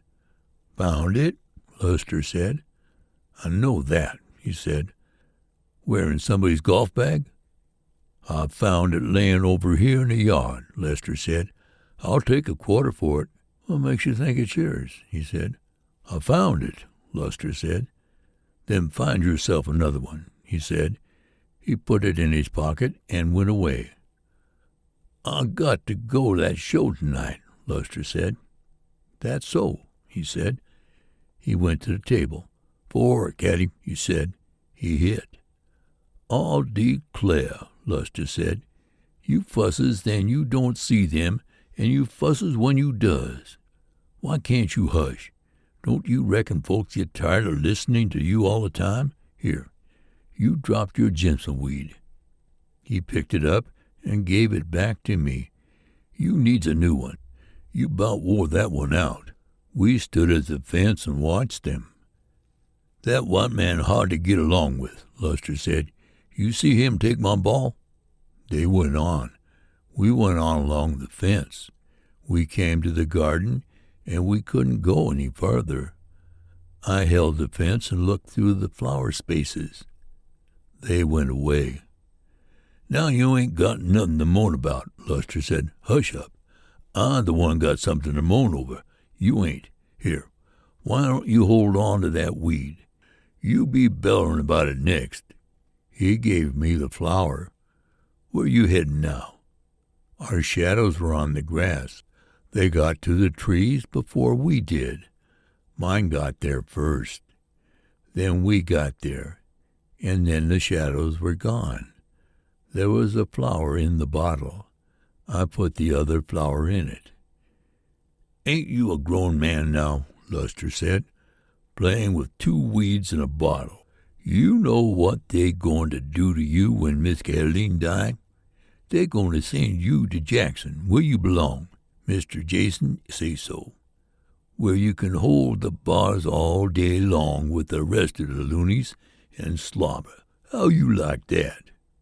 Lester knocked the flowers over with his hand. "That's what they'll do to you at Jackson when you starts bellerin'." I tried to pick up the flowers. Lester picked them up, and they went away. I began to cry. "Bella," Lester said, "Bella, you want something to bell about? All right, then. Caddy," he whispered. "Caddy. Bella now. Caddy." Lester! Dilsey said from the kitchen. The flowers came back. "Hush," Lester said. "Here they is. Look, it's fixed back just like it was at first. Hush now." You, Lester! Dilsey said. "Yes'm," Lester said. "We comin'. You done played hell. Get up." He jerked my arm, and I got up. We went out of the trees. Our shadows were gone. Hush, Luster said. Look at all them folks watching you. Hush. You bring him on here. Dulcie said. She came down the steps. What you done to him now? She said. Ain't done nothing to him, Luster said. He just start bellering. Yes, you is. Dulcie said. You done something to him. Where you been? Over yonder, under them cedars, Luster said.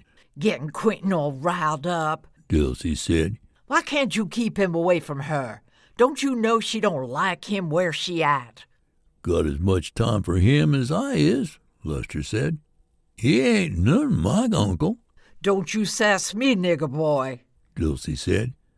I done nothing to him, Luster said. He was playing there, and all of a sudden he started bellering.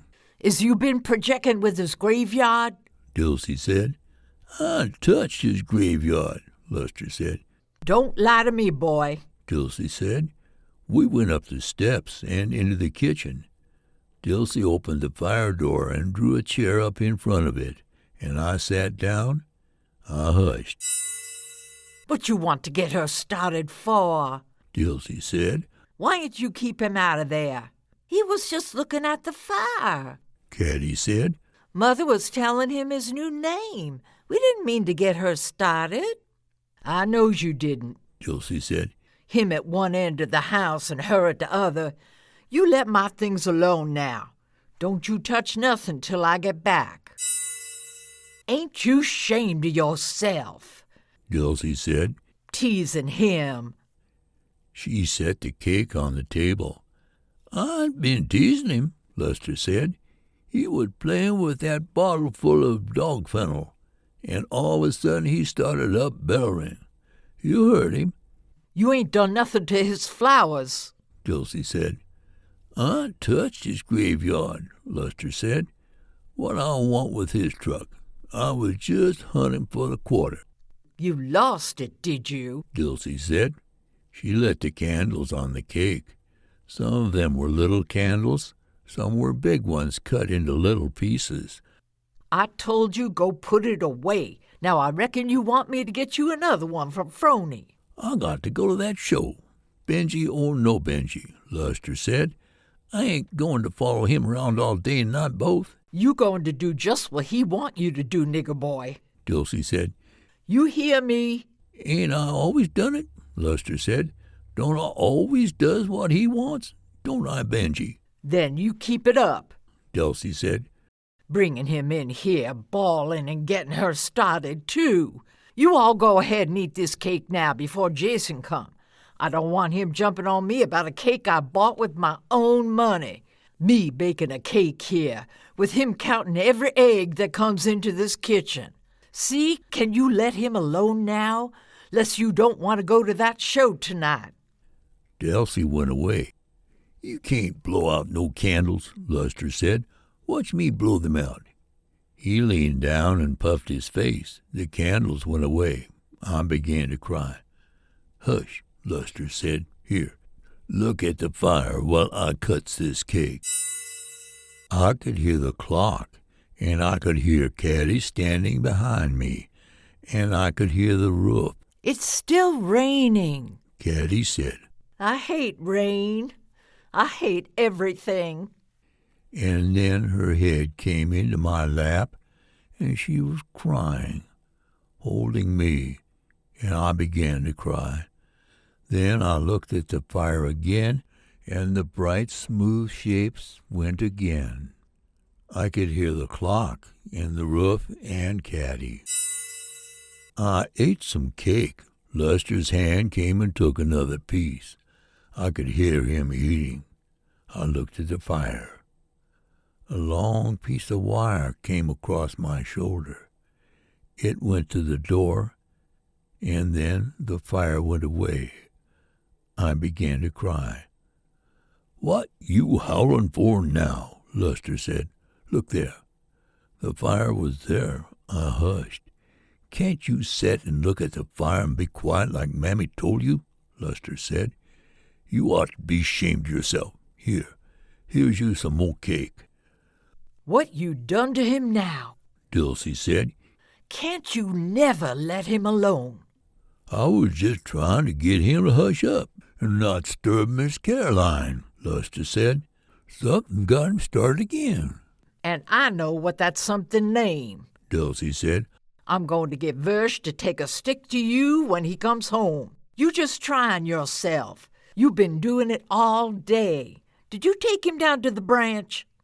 Well, Luster said, we've been right here in this yard all day, like you said. His hand came for another piece of cake. Dulcie hit his hand. Reach it again, and I'll chop it right off with this here butcher knife, Dulcie said. I bet he ain't had one piece of it. Yes, he is, Luster said. He already had twice as much as me. Ask him if he ain't. Reach it one more time. Dulcie said. Just reach it. That's right. Dulcie said. I reckon it'll be my time to cry next. Reckon Maury gonna let me cry on him a while, too. His name's Benjy now, Kathy said. How come it is? Dulcie said. He ain't wore out the name he was born with yet, is he? Benjamin came out of the Bible. Kathy said. It's a better name for him than Maury was. How come it is? Dulcie said. Mother says it is. Kathy said. Huh. Dulcie said. Name ain't gonna help him. Hurt him neither. Folks don't have no luck changing names. My name been Dilsey since 'fore I could remember, and it be Dilsey when they's long forgot me. How will they know it's Dilsey when it's long forgot, Dilsey? Kathy said. It'll be in the book, honey. Dulcie said. Writ out. Can you read it? Kathy said. Won't have to. Dulcie said. They'll read it for me. All I got to do is say, I's here. The long wire came across my shoulder, and the fire went away. I began to cry. Dulcie and Luster fought. I seen you. Dulcie said. Oh, I seen you. She dragged Luster out of the corner, shaking him. Wasn't nothing bothering him, was they? You just wait till your pappy come home. I wish I was young like I used to be. I'd tear them years right off your head. I good mind to lock you up in that cellar and not let you go to that show tonight. I sure is. Oh, Mammy, Luster said. Oh, Mammy. I put my hand out where the fire had been. Catch him, Dulcie said. Catch him back. My hand jerked back, and I put it in my mouth, and Dulcie caught me. I could still hear the clock between my voice. Dulcie reached back and hit Luster on the head. My voice was going loud every time. Get that soda, Dulcie said. She took my hand out of my mouth. My voice went louder then, and my hand tried to go back to my mouth. But Dulcie held it. My voice went loud. She sprinkled soda on my hand. Look in the pantry and tear a piece off that rag hanging on the nail, she said. Hush now. You don't want to make your ma sick again, does you? Here, look at the fire. Dulcie, make your hand stop hurting in just a minute. Look at the fire. She opened the fire door. I looked at the fire, but my hand didn't stop, and I didn't stop. My hand was trying to go to my mouth, but Dulcie held it. She wrapped the cloth around it. Mother said, What is it now? Can't I even be sick in peace? Do I have to get up out of bed and come down to him with 2 grown Negroes to take care of him? He all right now, Dulcie said. He going to quit. He just burnt his hand a little. With 2 grown Negroes, you must bring him into the house bawling? Mother said. You got him started on purpose because you know I'm sick. She came and stood by me. Hush, she said. Right this minute. Did you give him this cake? I bought it. Dulcie said.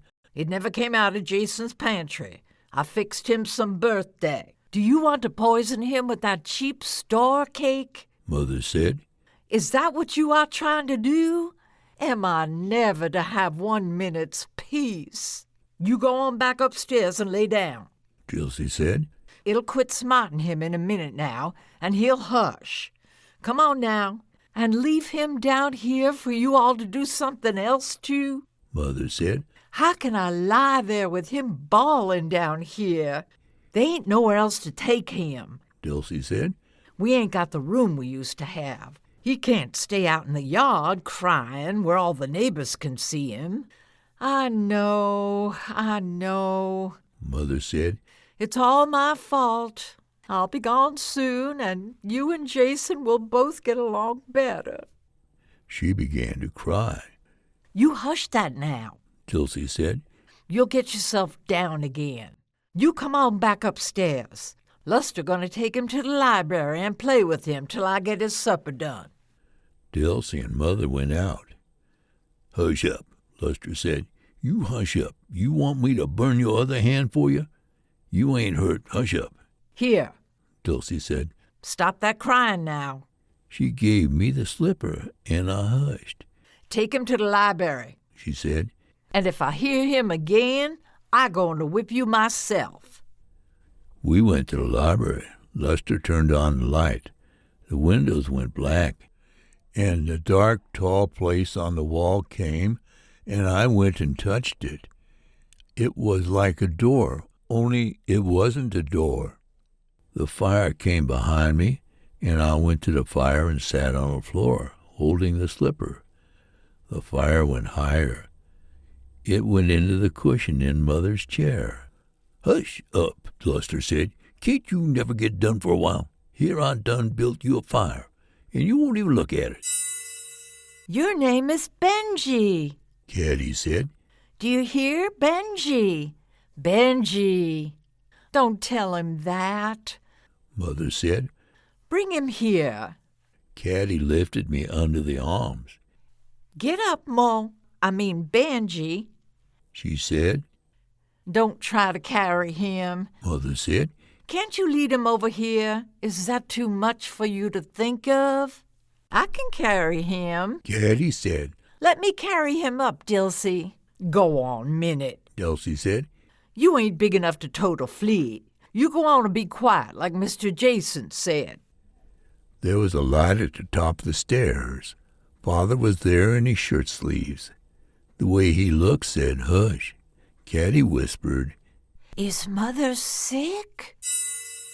Bursch sent me down, and we went into Mother's room. There was a fire. It was rising and falling on the walls. There was another fire in the mirror. I could smell the sickness. It was on a cloth folded on Mother's head. Her hair was on the pillow. The fire didn't reach it, but it shone on her hand where her rings were jumping. Come and tell Mother good night, Kathy said. We went to the bed. The fire went out of the mirror. Father got up from the bed and lifted me up, and Mother put her hand on my head. What time is it? Mother said. Her eyes were closed. 10 minutes to 7, Father said. It's too early for him to go to bed, Mother said. He'll wake up at daybreak, and I simply cannot bear another day like today. There, Father said. He touched Mother's face.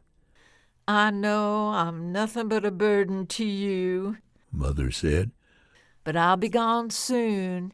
Then you'll be rid of my bothering. Hush, Father said. I'll take him downstairs for a while. He took me up. Come on, old fellow. Let's go downstairs a while. We'll have to be quiet while Quentin is studying now. Katty went and leaned her face over the bed, and Mother's hand came into the firelight. Her rings jumped on Katty's back. Mother's sick, Father said. Dilsey will put you to bed. Where's Quentin? Versh getting him, Dilsey said. Father stood and watched us go past. We could hear Mother in her room. Katty said, Hush! Jason was still climbing the stairs. He had his hands in his pockets. You must be good tonight, Father said, and be quiet, so you won't disturb Mother. We'll be quiet. Kathy said. You must be quiet now, Jason, she said. We tiptoed. We could hear the roof. I could see the fire in the mirror, too. Kathy lifted me again. Come on now, she said. Then you can come back to the fire. Hush now. Candace, Mother said. Hush, Benjy, Kathy said. Mother wants you a minute, like a good boy. Then you can come back, Benjy. Kathy let me down, and I hushed. Let him stay here, Mother. When he's through looking at the fire, then you can tell him. Candace, Mother said. Kathy stooped and lifted me. We staggered. Candace, Mother said. Hush, Kathy said. You can still see it. Hush. Bring him here, Mother said. He's too big for you to carry. You must stop trying. You'll injure your back. All of our women have prided themselves on their carriage. Do you want to look like a washerwoman? He's not too heavy. Kathy said. I can carry him. Well, I don't want him carried then. Mother said. A 5-year-old child? No, not in my lap. Let him stand up. If you'll hold him, he'll stop. Kathy said. Hush, she said. You can go right back. Here's your cushion. See? Don't, Candace, Mother said. Let him look at it and he'll be quiet. Kathy said. Hold up just a minute while I slip it out. There, Benjy, look. I looked at it and hushed. You humor him too much, Mother said. You and your father both. You don't realize that I am the one who has to pay for it. DeMuddy spoiled Jason that way, and it took him 2 years to outgrow it. And I am not strong enough to go through the same thing with Benjamin. You don't need to bother with him, Kathy said. I like to take care of him, don't I, Benjy? Candace, Mother said. I told you not to call him that. It was bad enough when your father insisted on calling you by that silly nickname, and I will not have him called by one. Nicknames are vulgar. Only common people use them. Benjamin, she said. Look at me. Mother said. Benjamin, she said. She took my face in her hands and turned it to hers. Benjamin, she said. Take that cushion away, Candace. He'll cry, Candace said. Take that cushion away like I told you. Mother said. He must learn to mind. The cushion went away. Hush, Benjy, Kathy said. You go over there and sit down. Mother said. Benjamin. She held my face to hers. Stop that, she said. Stop it. But I didn't stop, and Mother caught me in her arms and began to cry, and I cried. Then the cushion came back, and Kathy held it above Mother's head. She drew Mother back in the chair. Mother lay crying against the red and yellow cushion. Hush, Mother, Kathy said. You go upstairs and lay down so you can be sick. I'll go get Dilsey. She led me to the fire, and I looked at the bright, smooth shapes. I could hear the fire and the roof. Father took me up. He smelled like rain.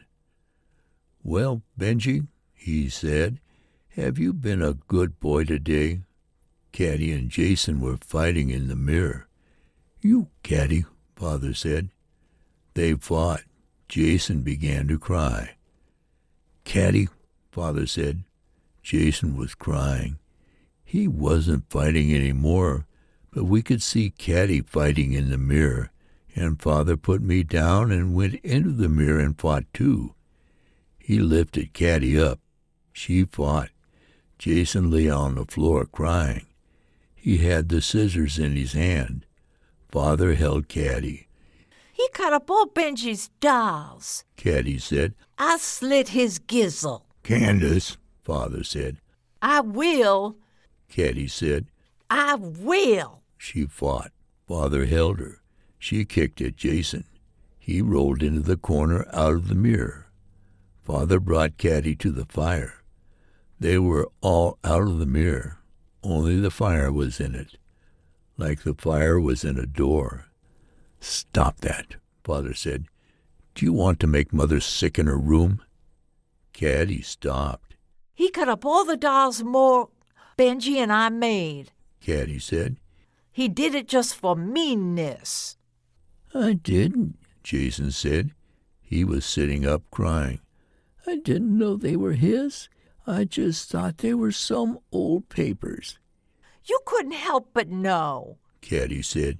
You did it just. Hush, Father said. Jason, he said. I'll make you some more tomorrow. Kathy said. We'll make a lot of them. Here, you can look at the cushion, too. Jason came in. I kept telling you to hush, Lester said. What's the matter now? Jason said.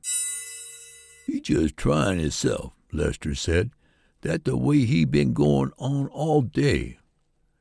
Why don't you let him alone then? Jason said. If you can't keep him quiet, you'll have to take him out of the kitchen. The rest of us can't shut ourselves up in a room like Mother does. Mammy say keep him out of the kitchen till she gets supper, Lester said. Then play with him and keep him quiet, Jason said. Do I have to work all day and then come home to a madhouse? He opened the paper and read it. You can look at the fire and the mirror and the cushion, too, Kathy said. You won't have to wait until supper to look at the cushion now. We could hear the roof. We could hear Jason, too, crying loud beyond the wall. Delsey said, You come, Jason. You letting him alone, is you? Yes'm, Lester said. Where Quentin? Delsey said. Supper near about ready. I don't know, Lester said. I ain't seen her. Delsey went away. Quentin. She said in the hall. Quentin, supper ready. We could hear the roof. Quentin smelled like rain, too. What did Jason do? He said. He cut up all Benjy's dolls. Kathy said. Mother said not to call him Benjy, Quentin said. He sat on the rug by us. I wish it wouldn't rain, he said. You can't do anything. You've been in a fight, Kathy said. haven't you? It wasn't much, Quentin said. You can tell it. Kathy said. Father'll see it. I don't care, Quentin said. I wish it wouldn't rain. Quentin said, Didn't Dilsey say supper was ready? Yes'm, Lester said. Jason looked at Quentin. Then he read the paper again. Quentin came in. She said about ready, Lester said. Quentin jumped down in Mother's chair. Lester said, Mr. Jason? What? Jason said. Let me have 2 bits, Lester said. What for? Jason said. To go to the show tonight, Lester said. I thought Dilsey was going to get a quarter from Phroney for you, Jason said. She did, Lester said. I lost it. Me and Benjy hunted all day for that quarter. You can ask him. Then borrow 1 from him, Jason said. I have to work for mine. He read the paper. Quentin looked at the fire. The fire was in her eyes and on her mouth. Her mouth was red. I tried to keep him away from there, Lester said. Shut your mouth, Quentin said. Jason looked at her. What did I tell you I was going to do if I saw you with that show fellow again? He said. Quentin looked at the fire. Did you hear me? Jason said. I heard you. Quentin said. Why don't you go do it then? Don't you worry, Jason said. I'm not. Quentin said. Jason read the paper again. I could hear the roof. Father leaned forward and looked at Quentin. Hello, he said. Who won? Nobody, Quentin said. They stopped us, teachers. Who was it? Father said. Will you tell?" "It was all right," Quentin said. "He was as big as me." "That's good," Father said. "Can you tell what it was about?" "It wasn't anything," Quentin said. "He said he would put a frog in her desk, and she wouldn't dare whip him." "Oh," Father said. "She... and then what?" "Yes, sir," Quentin said. "And then I kind of hit him." We could hear the roof and the fire and the snuffling outside the door. "Where was he going to get a frog in November?" Father said. "I don't know, sir," Quentin said. We could hear them. "Jason," Father said. We could hear Jason. "Jason," Father said, "come in here and stop that." We could hear the roof and the fire and Jason. "Stop that now," Father said. "Do you want me to whoop you again?" Father lifted Jason up into the chair by him. Jason snuffled. We could hear the fire and the roof. Jason snuffled a little louder. "One more time," Father said. We could hear the fire and the roof. Delsey said, "All right. You all can come on to supper." Birch smelled like rain. He smelled like a dog, too. You could hear the fire and the roof. We could hear Katty walking fast. Father and Mother looked at the door. Katty passed it, walking fast. She didn't look. She walked fast. "Candace," Mother said. Katty stopped walking. "Yes, Mother." She said. "Hush, Caroline," Father said. "Come here." Mother said. "Hush, Caroline," Father said. "Let her alone." Katty came to the door and stood there, looking at Father and Mother. Her eyes flew at me and away. I began to cry. I went loud, and I got up.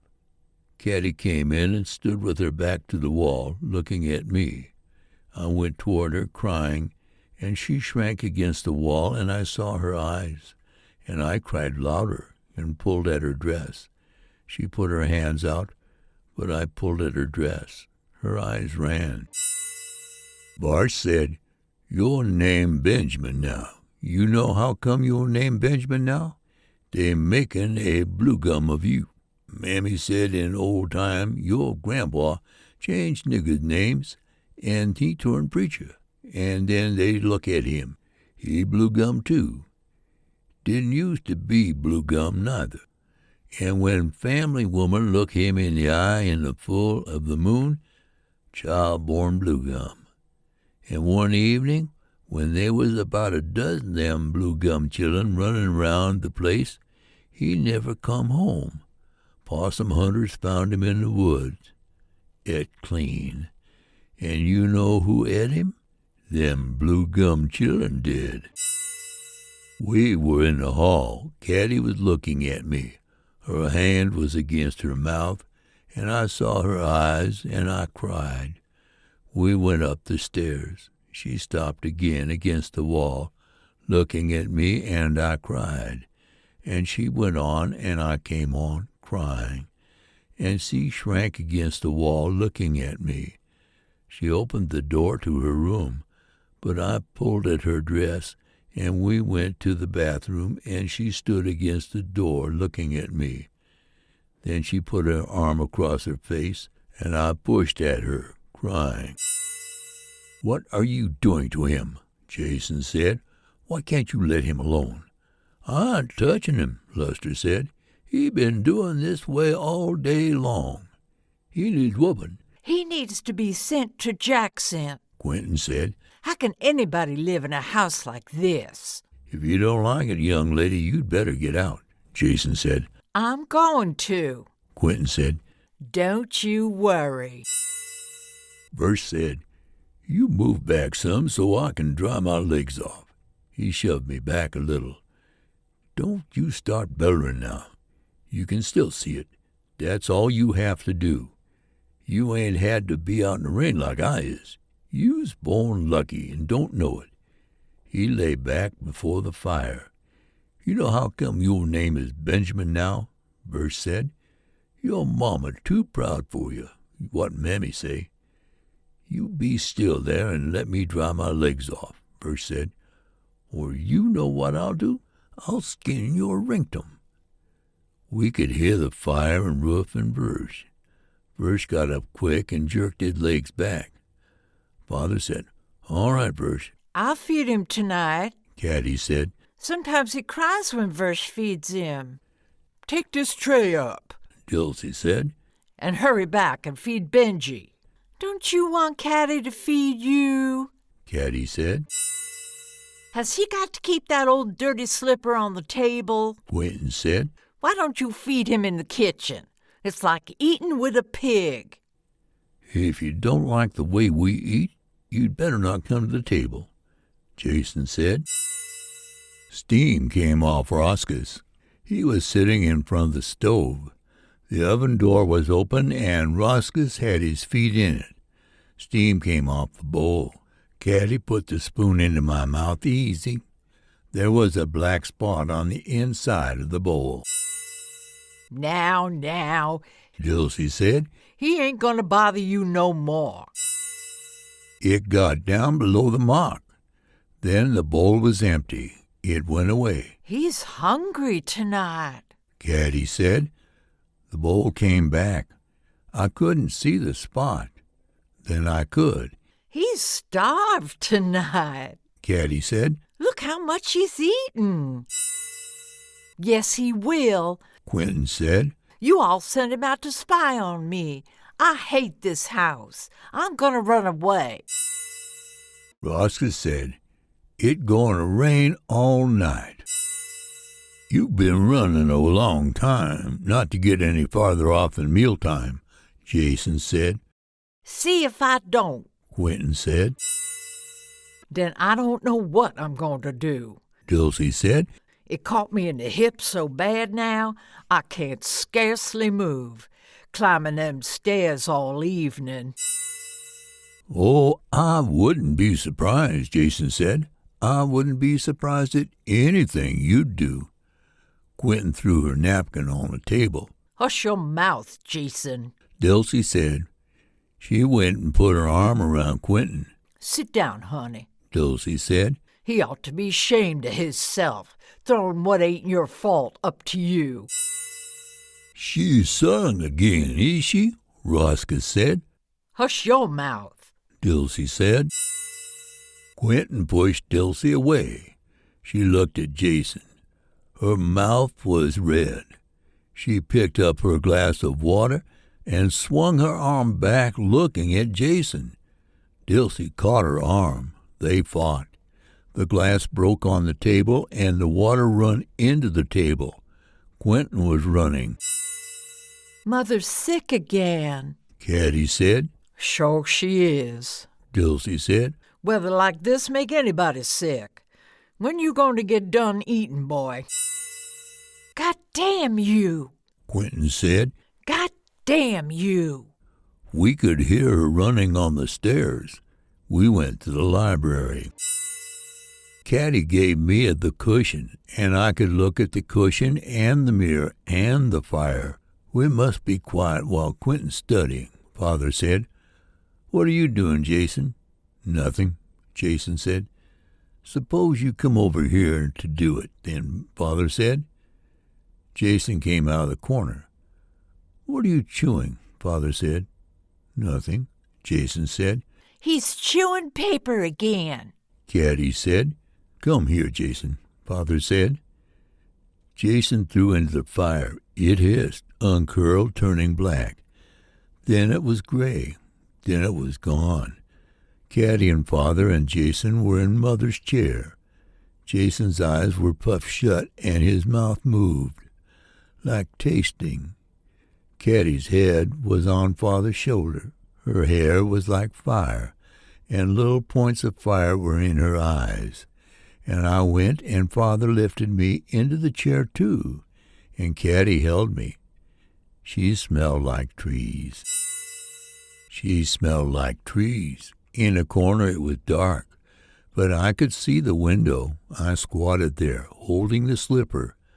I couldn't see it, but my hand saw it, and I could hear it getting night, and my hand saw the slipper, but I couldn't see myself, but my hands could see the slipper, and I squatted there, hearing it getting dark. "Here you is," Lester said. "Look what I got." He showed it to me. "You know where I got it? Miss Quentin gave it to me. I knowed they couldn't keep me out.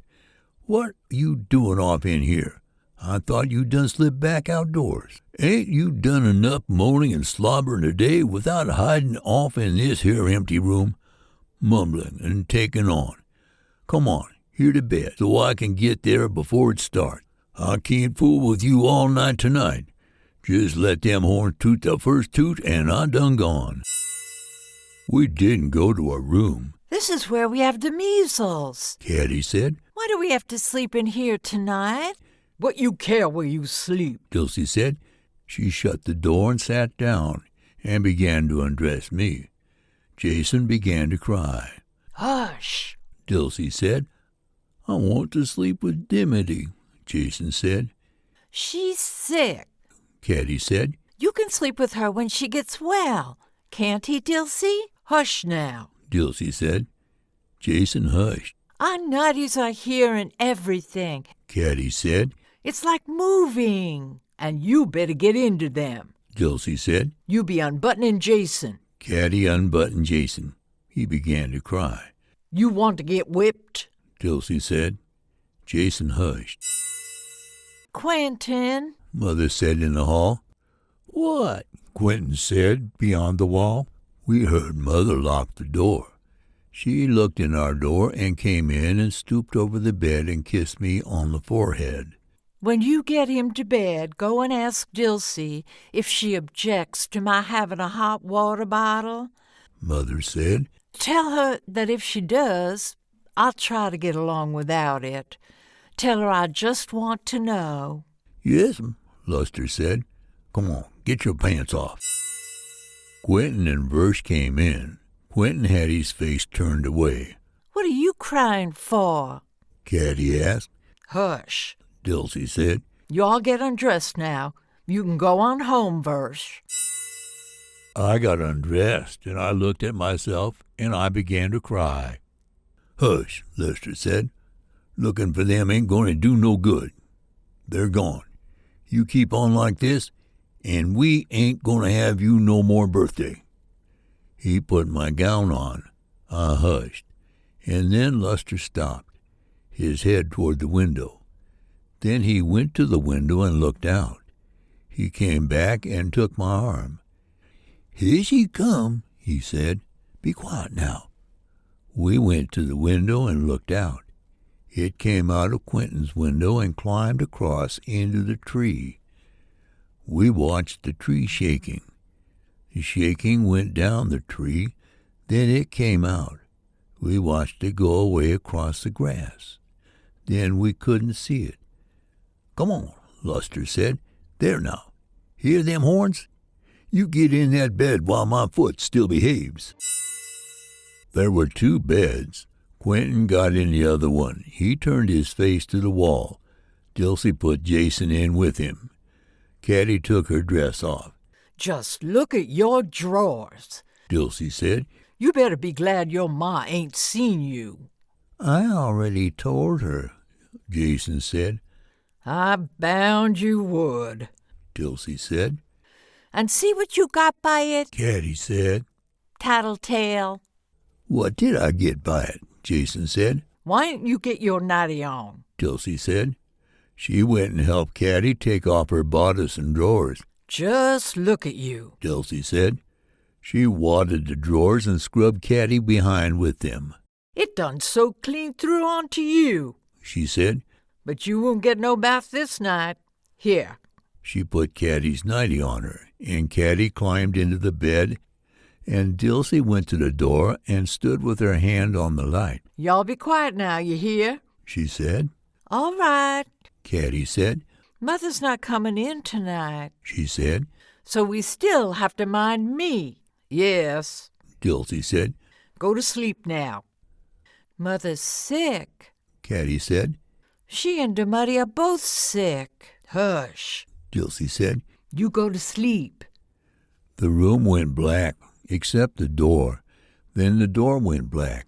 Katty said, "Hush, Maury," putting her hand on me, so I stayed hushed.